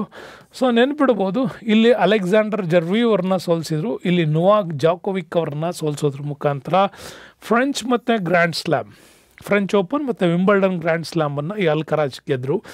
ಅದೇ US ಓಪನನ್ನು ಗೆದ್ದಿದ್ದು ಜೆನ್ನಿಕ್ ಸಿನ್ನರ್ ಅವರು. ಹಾಗಾಗಿ ವರ್ಷದ 4 ಗ್ರ್ಯಾಂಡ್ ಸ್ಲಾಮಲ್ಲಿ ಇಬ್ಬರೇ ಎರಡೆರಡನ್ನು, ಆರಂಭದಲ್ಲಿ ಆಸ್ಟ್ರೇಲಿಯಾ ಓಪನ್ನಲ್ಲಿ ಜೆನ್ನಿಕ್ ಸಿನ್ನರ್ ಗೆಲ್ತಾನೆ, US ಓಪನ್ನಲ್ಲಿ ಜೆನ್ನಿಕ್ ಸಿನ್ನರೇ ಗೆಲ್ತಾನೆ. ಇನ್ನು ಫ್ರೆಂಚ್ ಓಪನ್ ಮತ್ತು ವಿಂಬಲ್ಡನ್ನಲ್ಲಿ ಕಾರ್ಲೋಸ್ ಅಲ್ಕರಾಜ್ ಕೂಡ ಗೆಲ್ತಾರೆ. ಇದು ಭಾಳ ವಿಶೇಷವಾಗಿ ನೀವು ತಿಳ್ಕೋಬೇಕಾಗಿರ್ತಕ್ಕಂಥದ್ದು. ಇದು ನಮಗೆ ಫ್ರೆಂಚ್ ಓಪನ್ ಅಂದರೆ ಗೊತ್ತಾಯ್ತಲ್ಲ, ಇದು ಈ ರೀತಿ ಆಡುವಂಥದ್ದು. ನೆಕ್ಸ್ಟ್ ಬೇಡ, ವೆರಿ ಇಂಪಾರ್ಟೆಂಟ್. ಫೋಟೋ ನೋಡ್ತಿದ್ದಂಗೆ ಹೇಳಿಬಿಡ್ಬೋದು, ಮೊಟ್ಟ ಮೊದಲ ಬಾರಿಗೆ ಆಸ್ಕರ್ ಪ್ರಶಸ್ತಿ ವಿಜೇತ ಭಾರತೀಯ ಯಾರು ಅಂತ ಕೇಳಿದ್ದಾರೆ. ಆಸ್ಕರ್ ಅವಾರ್ಡ್ನಲ್ಲಿ ಕೊಡ್ತಕ್ಕಂತಹ ಒಂದು ಚಿನ್ನದ ಪಿತವಾಗಿರ್ತಕ್ಕಂಥ ಮೂರ್ತಿ ಇದನ್ನು ಕೊಡ್ತಾರೆ. ಅದರಲ್ಲಿ ಭಾರತದಲ್ಲಿ ಗೆದ್ದವ್ರು ಯಾರು ಅಂತ ಕೇಳಿದ್ದಾರೆ. ಫಸ್ಟ್ ಯಾರು? ಮೀರಾ ನಾಯರ್, AR ರೆಹಮಾನ್, ಓಕೆ, ಭಾನು ಅಥಯ್ಯ, ಸತ್ಯಜಿತ್ ರೇ. 4 ಹೆಸರು ಕೊಟ್ಟಿದ್ದಾರೆ. 4 ಜನರಲ್ಲೂ ಕೂಡ ಆಸ್ಕರ್ ಗೆದ್ದವ್ರೆ. ಅದರಲ್ಲಿ ಭಾರತೀಯ, ಮೊದಲ ಭಾರತೀಯ, ಅದರಲ್ಲಿ ಯಾರು ಅಂತ ನಿಮಗೆ ಈ ಪ್ರಶ್ನೆ ಕೇಳಿರ್ತಕ್ಕಂಥದ್ದು ಇಂಪಾರ್ಟೆಂಟ್ ಆಗಿರ್ತಕ್ಕಂಥ ಪ್ರಶ್ನೆ. ಆಸ್ಕರ್ 95 ಇತ್ತೀಚೆಗೆ ಕೂಡ ಕೊಟ್ಟರು. ಅದರಲ್ಲಿ ಈ ಪ್ರಶಸ್ತಿಯನ್ನು ಗೆದ್ದ ಮೊದಲ ವ್ಯಕ್ತಿ ಅಂದರೆ ಭಾನು ಅಥಯ್ಯ ಅಂತ, ವೆಸ್ಟ್ ಬೆಂಗಾಲ್ನವರು. ಇವರು ಕಾಸ್ಟ್ಯೂಮ್ ಡಿಸೈನರ್ ಇವರು. ಹಾಗಾಗಿ ಗಾಂಧಿ ಚಿತ್ರಕ್ಕಾಗಿ ಮಾಡಿದಂಥ ಅತ್ಯುತ್ತಮ ಕಾಸ್ಟ್ಯೂಮ್ ಡಿಸೈನ್ಗಾಗಿ ಭಾನು ಅಥಯ್ಯ ಅವರಿಗೆ ಈ ಮೊಟ್ಟ ಮೊದಲ ಪ್ರಶಸ್ತಿ ಬಂತು. ಮೀರಾ ನಾಯರ್ ಕೂಡ ಅಷ್ಟೇ. ಇವರು ಭಾರತೀಯ ಮೂಲದ ಅಮೇರಿಕನ್. ಇವರು ನಮ್ಮ ದೇಶದವರಲ್ಲ, ನಮ್ಮ ದೇಶದ ಪೌರತ್ವ ಇಲ್ಲ ಇವರಿಗೆ. ಅವರು ಸಲಾಂ ಬಾಂಬೆ ಅನ್ನುವಂಥ ಒಂದು ಪಿಕ್ಚರ್ ತೆಗೆದಿದ್ರು. ಆ ಚಿತ್ರಕ್ಕೆ 1988ನಲ್ಲಿ ಬೆಫ್ತಾ ಅವಾರ್ಡ್ ಕೂಡ ಸಿಕ್ಕಿತ್ತು. ಅದು ಬಿಟ್ಟರೆ ಇವರು ಮೂವರು ಕೂಡ ಭಾರತೀಯ ಮೂಲದವರು. AR ರೆಹಮಾನ್, ಸತ್ಯಜಿತ್ ರೇ ಇವರೆಲ್ಲ ಈ ಪ್ರಶಸ್ತಿಯನ್ನು ಗೆದ್ದಿದ್ದಾರೆ. ಸೊ ಈ ಪ್ರಶಸ್ತಿಯನ್ನು ಗೆದ್ದಿದ್ದು ಯಾವಾಗ, ಏನು ಅಂತ ನಾವು ನೋಡೋದಾದರೆ ನೋಡಿ, ಈ ಆಸ್ಕರ್ ಅವಾರ್ಡನ್ನು ಭಾನು ಅಥಯ್ಯ ಅವರು ಪ್ರಶಸ್ತಿಯನ್ನು ಗೆದ್ದ ಮೊದಲ ಭಾರತೀಯ. ಆಗಲೇ ನಿಮ್ಗೆ ಹೇಳಿದೆ, 1983ನಲ್ಲಿ ಗಾಂಧಿ ಚಿತ್ರಕ್ಕಾಗಿ ಅತ್ಯುತ್ತಮ ವಸ್ತ್ರ ವಿನ್ಯಾಸಕ್ಕಾಗಿ ಈ ಪ್ರಶಸ್ತಿಯನ್ನು ಅವರು ಗೆದ್ದಿದ್ರು. ಇನ್ನು 2002ರಲ್ಲಿ ವೆರಿ ಇಂಪಾರ್ಟೆಂಟ್, ನಿಮಗೆ ಗೊತ್ತಿದೆ, ಲಗಾನ್, ಭಾರತದ ಆಳ್ತಾ ಇದ್ದಂಥ ಬ್ರಿಟಿಷ್ ಪಂಗಡಗಳು ಅವತ್ತು ಭಾರತದಲ್ಲಿ ತೆರಿಗೆಯನ್ನು ಕೊಡಲಿಕ್ಕೆ ಸಾಧ್ಯವಾಗದೇ ಇದ್ದಂಥ ರೈತರ ಜೊತೆ ಕ್ರಿಕೆಟ್ ಆಡಿದಂಥ ಚಿತ್ರ.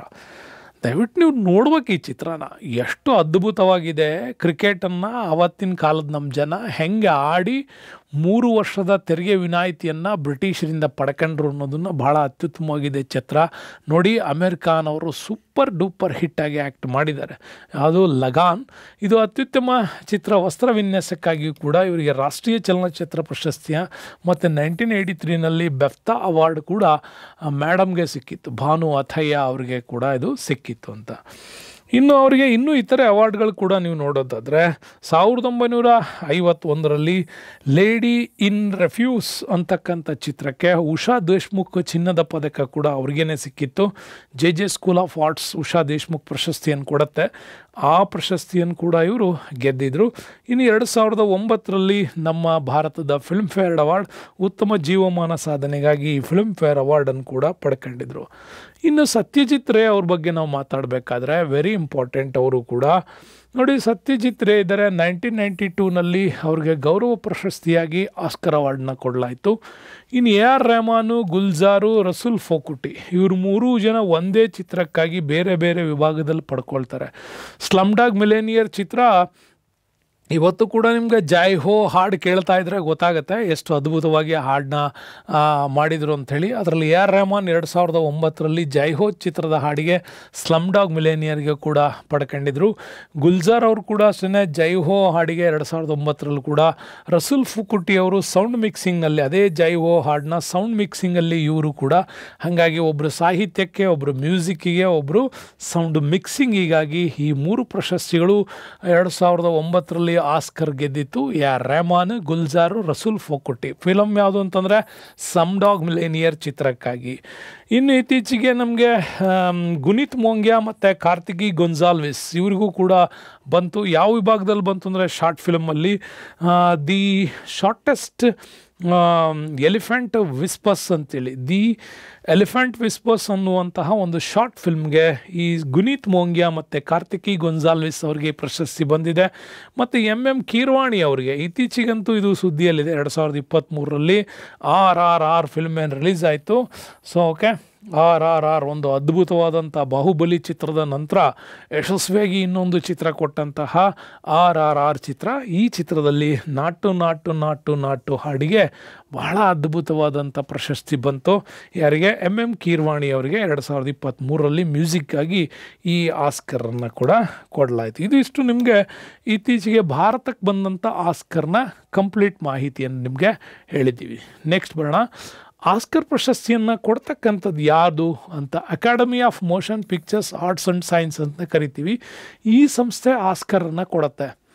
ಆಸ್ಕರ್ 1929ರಿಂದನೂ ಆರಂಭ ಆಯಿತು. ಇತ್ತೀಚೆಗೆ ನಡೆದಿದ್ದು 97ನೇ ಎಡಿಷನ್ ಆಗಿ 2024 ಎಡಿಷನ್ ಆಯಿತು. 2025ರಲ್ಲಿ ಆಸ್ಕರ್ ಪ್ರಶಸ್ತಿ ಗೆದ್ದಂಥವು ಉತ್ತಮ ಚಿತ್ರವಾಗಿ ಅನೋರಾ ಅನ್ನೋ ಚಿತ್ರಕ್ಕೆ ಉತ್ತಮ ಚಿತ್ರ ಅಂತ ಸಿಕ್ಕಿದೆ. ಅನಿಮೇಟೆಡ್ ಚಿತ್ರ ಆಗಿ ಫ್ಲೋಗೆ ಅನಿಮೇಟೆಡ್ ಚಿತ್ರ ಅಂತೇಳಿ ಕರೀತಾರೆ. ಆಮೇಲೆ ಅಡ್ರಿಯಾನ್ ಬ್ರೂಟಿ ಅವರಿದ್ದಾರಲ್ಲ, ಇವರು ಉತ್ತಮ ನಟ ಪ್ರಶಸ್ತಿ. ನಟಿಯಾಗಿ ಮಿಕೆ ಮ್ಯಾಡಿಸನ್ ಅವರಿಗೆ ಕೂಡ ಕೊಟ್ಟಿದ್ದಾರೆ. ಉತ್ತಮ ಡೈರೆಕ್ಟರಾಗಿ ಸೀನ್ ಬಾಕರ್ ಅವರಿಗೆ, ಗೀತೆಯಾಗಿ ಎಲ್ಮಾಲ್ ಅನ್ನುವಂಥ ಹಾಡಿಗೆ ಕೂಡ ಸಿಕ್ಕಿದೆ. ಸಾಮಾನ್ಯವಾಗಿ ಆಸ್ಕರಲ್ಲಿ ಈ ವಿಚಾರಗಳನ್ನು ಹೆಚ್ಚಾಗಿ ಕೇಳ್ತಿರ್ತಾರೆ. ಇದಿಷ್ಟು ನಿಮಗೆ ಕೊಟ್ಟಿದ್ದೀನಿ ಈಗ. ಓಕೆ, 97ನೇ ಎಡಿಷನ್ಸ್ ಆಗಿದೆ ಅಂತ. ನೆಕ್ಸ್ಟ್ ಬರೋಣ. 128ನೇ ಪ್ರಶ್ನೆ ತುಂಬ ಚೆನ್ನಾಗಿದೆ. ಭಾರತದ ರಾಷ್ಟ್ರೀಯ ಪ್ರಾಣಿ ಯಾವುದು ಅಂತ. ಹುಲಿ, ಆನೆ, ಸಿಂಹ ಮತ್ತು ಆಕಳು, ಗೋವು ಯಾವುದು ನಮ್ಮ ರಾಷ್ಟ್ರೀಯ ಪ್ರಾಣಿ ಅನ್ನುವಂಥದ್ದು. ಓಕೆ, ನಮ್ಮ ದೇಶದ ರಾಷ್ಟ್ರೀಯ ಪ್ರಾಣಿಯಾಗಿ ಯಾವುದನ್ನು ಆಯ್ಕೆ ಮಾಡಿಕೊಳ್ಳಲಾಗಿತ್ತು ಅನ್ನೋದನ್ನು ನೀವು ನೋಡ್ಬೋದು. ಅದರಲ್ಲಿ ವೆರಿ ಇಂಪಾರ್ಟೆಂಟು, ಭಾರತದ ರಾಷ್ಟ್ರೀಯ ಪ್ರಾಣಿಯಾಗಿ ನಾವು ಹುಲಿಯನ್ನು ಆಯ್ಕೆ ಮಾಡ್ಕೊಂಡಿದ್ವಿ. ಯಾಕೆ ಹುಲಿನೇ ತಗೊಂಡ್ರು ಸರ್, ಸಿಂಹ ತಗೋಬೋದಿತ್ತಲ್ಲ ಅಂತ ನೀವು ಹೇಳ್ಬೋದು. ಅಳಿವಿನಂಚಿನಲ್ಲಿರುವ ಬಂಗಾಳದ ಹುಲಿಗಳ ಸಂರಕ್ಷಣೆ ಈ ದೇಶದ ಒಂದು ಅಗತ್ಯತೆ ಮತ್ತು ಐಡೆಂಟಿಫಿಕೇಷನ್ಸ್, ಹಾಗಾಗಿ ಅದನ್ನು ಕೂಡ ತೆಗೆದುಕೊಳ್ಳಾಯಿತು. ನೆನ್ಪಿಟ್ಕೊಳ್ಳಿ, ಇಲ್ಲಿ ವೆರಿ ಇಂಪಾರ್ಟೆಂಟಾಗಿ ಈ ಪ್ರಶಸ್ತಿಗಳನ್ನು ಕೊಡ್ತಕ್ಕಂಥದ್ದು ರಾಷ್ಟ್ರೀಯ ಚಿಹ್ನೆಗಳು ವಿಭಾಗದಲ್ಲಿ ನಮ್ಮದು ತ್ರಿವರ್ಣ ಧ್ವಜ. ಓಕೆ, ಭಾರತದ ತಿರಂಗ, ಅದನ್ನು ರಾಷ್ಟ್ರೀಯ ಧ್ವಜವನ್ನಾಗಿ ಚಿಹ್ನೆಯನ್ನಾಗಿ ಬಳಸ್ತೀವಿ. ರಾಷ್ಟ್ರೀಯ ಪಕ್ಷಿಯಾಗಿ ಬಂದರೆ ನವಿಲು. ಮತ್ತು ಅದರಲ್ಲೂ ನಿಮ್ಗೆ ಏನಾರು ಆಪ್ಷನ್ಸ್ ಕೊಟ್ಟರೆ ಅವರು ಗಂಡು ನವಿಲ ಹೆಣ್ಣು ನವಿಲ ಅಂತ ಕೇಳಿದ್ರೆ ನೆನ್ಪಿಟ್ಕೊಳ್ಳಿ, ಗಂಡು ನವಿಲೆ. ಮತ್ತು ಯಾಕಾರ ಇನ್ನೂ ನಿಮ್ಮನ್ನು ತಲೆ ಕೆಡಿಸ್ಬೇಕು ಅಂಥೇಳಿ ಜನರಲ್ ಸೈನ್ಸ್ ಚೆನ್ನಾಗಿ ಗೊತ್ತಿದೆಯಾ ಇಲ್ವಾ ಅಂತ ನೋಡೋದಕ್ಕೋಸ್ಕರ ಭಾರತದ ರಾಷ್ಟ್ರೀಯ ಪಕ್ಷಿ ಗಂಡು ನವಿಲು ಹೆಣ್ಣು ನವಿಲು ಅಂತ ಆಪ್ಷನ್ನಲ್ಲಿದ್ದರೆ ಎಕ್ಸಾಕ್ಟ್ಲಿ ಗಂಡು ನವಿಲು. ಯಾಕೆ ಅಂತಂದರೆ ನಿಮಗೆ ನಮ್ಮ ಅಪ್ಪು ಬಾಸ್ ಫಿಲ್ಮಲ್ಲಿ ಹಾಡು ನೋಡ್ಬಿಟ್ಟಿದ್ದೀರಾ, ಗಂಡು ನವಿಲಿಗೆ ಮಾತ್ರನೇ ಪುಕ್ಕ ಕೊಟ್ಟ ಭಗವಂತ ಅಲ್ವಾ, ಹಾಗಾಗಿ ಗಂಡು ನವಿಲು. ಇನ್ನು ಪ್ರಾಣಿಗೆ ಬಂದರೆ ಮತ್ತು ಇದರಲ್ಲೂ ಗಂಡು ಹೆಣ್ಣು ನೋಡೋಕೋಬೇಡಿ, ಇದು ಪ್ರಾಣಿಯಾಗಿ ಹುಲಿನೇ. ಇನ್ನು ಹೂವು ಕಮಲ, ಇನ್ನು ಹಣ್ಣು ಬಂದರೆ ಮಾವು, ಇನ್ನು ಮರ ತೊಗೊಂಡ್ರೆ ಅರಳಿ ಮರವನ್ನು ತಗೊಂಡಿರೋದು, ಆಲದ ಮರ ಅಲ್ಲ, ಅರಳಿ ಮರವನ್ನು ತಗೊಂಡಿರೋದು. ಯಾಕೆ ಅಂತಂದರೆ ಬೌದ್ಧ ಧರ್ಮದ ತತ್ವಗಳು ಇನ್ನೊಂದು, ಪ್ಲಸ್ ಸೈನ್ಸ್ ಡಿಪಾರ್ಟ್ಮೆಂಟಲ್ಲೂ ಕೂಡ ಆಕ್ಸಿಜನ್ ಓರಿಯೆಂಟೆಡ್ ಆಗಿ ಈ ಸಸ್ಯವನ್ನು ಹೇಳ್ತಾರೆ. ಇನ್ನು ನಮ್ಮಲ್ಲಿ ನದಿಯಾಗಿ ತಗೊಂಡ್ರೆ ಗಂಗಾ, ಇನ್ನು ಗೀತೆಯಾಗಿ ತೆಗೆದುಕೊಂಡ್ರೆ ಜನಗಣಮನ ನ್ಯಾಷನಲ್ ಆ್ಯಂಥಮ್ಮು, ಹಾಗೆ ನ್ಯಾಷನಲ್ ಸಾಂಗ್ ಅಂತ ತಗೊಳ್ತೀವಿ, ನ್ಯಾಷನಲ್ ಸಾಂಗ್ ಅಂತ ತಗೊಂಡ್ರೆ ಒಂದೇ ಮಾತರಮ್ಮು. ಮತ್ತು ರಾಷ್ಟ್ರೀಯ ಜಲಚರ ಅಂದರೆ ಗಂಗಾ ಡಾಲ್ಫಿನ್. ಭಾರತದಲ್ಲಿ ರಾಷ್ಟ್ರೀಯ ಜಲಚರವಾಗಿ ಗಂಗಾ ಡಾಲ್ಫಿನನ್ನು ತೆಕ್ಕೊಳ್ಳಾಗಿದೆ. ಯಾಕೆಂದರೆ ಅಸ್ಸಾಂನಲ್ಲಿರ್ತಕ್ಕಂಥ ಮತ್ತು ಭಾರತದಲ್ಲಿರ್ತಕ್ಕಂಥ ಬ್ರಹ್ಮಪುತ್ರ ನದಿ ಮತ್ತು ಗಂಗಾ ನದಿ ಕಣಿವೆಗಳಲ್ಲಿ ಇರ್ತಕ್ಕಂತಹ ಈ ಡಾಲ್ಫಿನ್ಗಳ ಅವನತಿ ಆಗ್ತಾಯಿತ್ತು. ಸೊ ಅದನ್ನು ರಕ್ಷಣೆ ಮಾಡಬೇಕು ಅನ್ನೋ ಕಾರಣಕ್ಕೋಸ್ಕರವಾಗಿ ಗಂಗಾ ಡಾಲ್ಫಿನ್ ಭಾರತದ ರಾಷ್ಟ್ರೀಯ ಜಲಚರ ಅಂತ ಕೂಡ ತಕ್ಕೊಂಡಿದ್ದಾರೆ. ಇನ್ನು ನ್ಯಾಷನಲ್ ಎಂಬ್ಲಮ್ ಅಂತ ಬಂದರೆ ಸತ್ಯಮೇವ ಜಯತೆ. ಮತ್ತು ರಾಷ್ಟ್ರೀಯ ಕ್ಯಾಲೆಂಡರ್ ಆಗಿ ನಾವು ಯಾವುದನ್ನು ಬಳಸ್ತೀವಿ ಅಂದರೆ ಶಾಲಿವಾಹನ ಶಕ, ಇದನ್ನು ಕೂಡ ನಮ್ಮಲ್ಲಿ ಬಳಸ್ತೀವಿ. ಇದು ವೆರಿ ಇಂಪಾರ್ಟೆಂಟಾಗಿ ನ್ಯಾಷನಲಿಟಿ ಬಗ್ಗೆ ಬಂದಾಗ ನಿಮ್ಗೆ ಈ ಪ್ರಶ್ನೆಗಳು ನಮಗಿಲ್ಲಿ ಸಿಗ್ತಾ ಹೋಗುತ್ತೆ. ಓಕೆ, ಸೊ ನೆಕ್ಸ್ಟ್ ಕ್ವಶನ್ಗೆ ಹೋಗೋಣ. 129. ಇಡೀ ದೇಶವನ್ನೇ 7 ವರ್ಷಗಳ ಕಾಲ ನಡುಗಿಸಿದಂತಹ ಪ್ರಶ್ನೆ ಮತ್ತು ಮೇಡಮ್ JK ರೌಲಿಂಗ್ ಸೃಷ್ಟಿಸಿದ ಸುಪ್ರಸಿದ್ಧ ಪಾತ್ರ ಯಾವುದು ಅಂತ ನಿಮ್ಗೆ ಈ ಫೋಟೋನೂ ಕೂಡ ಹಾಕಿದ್ದೀನಿ.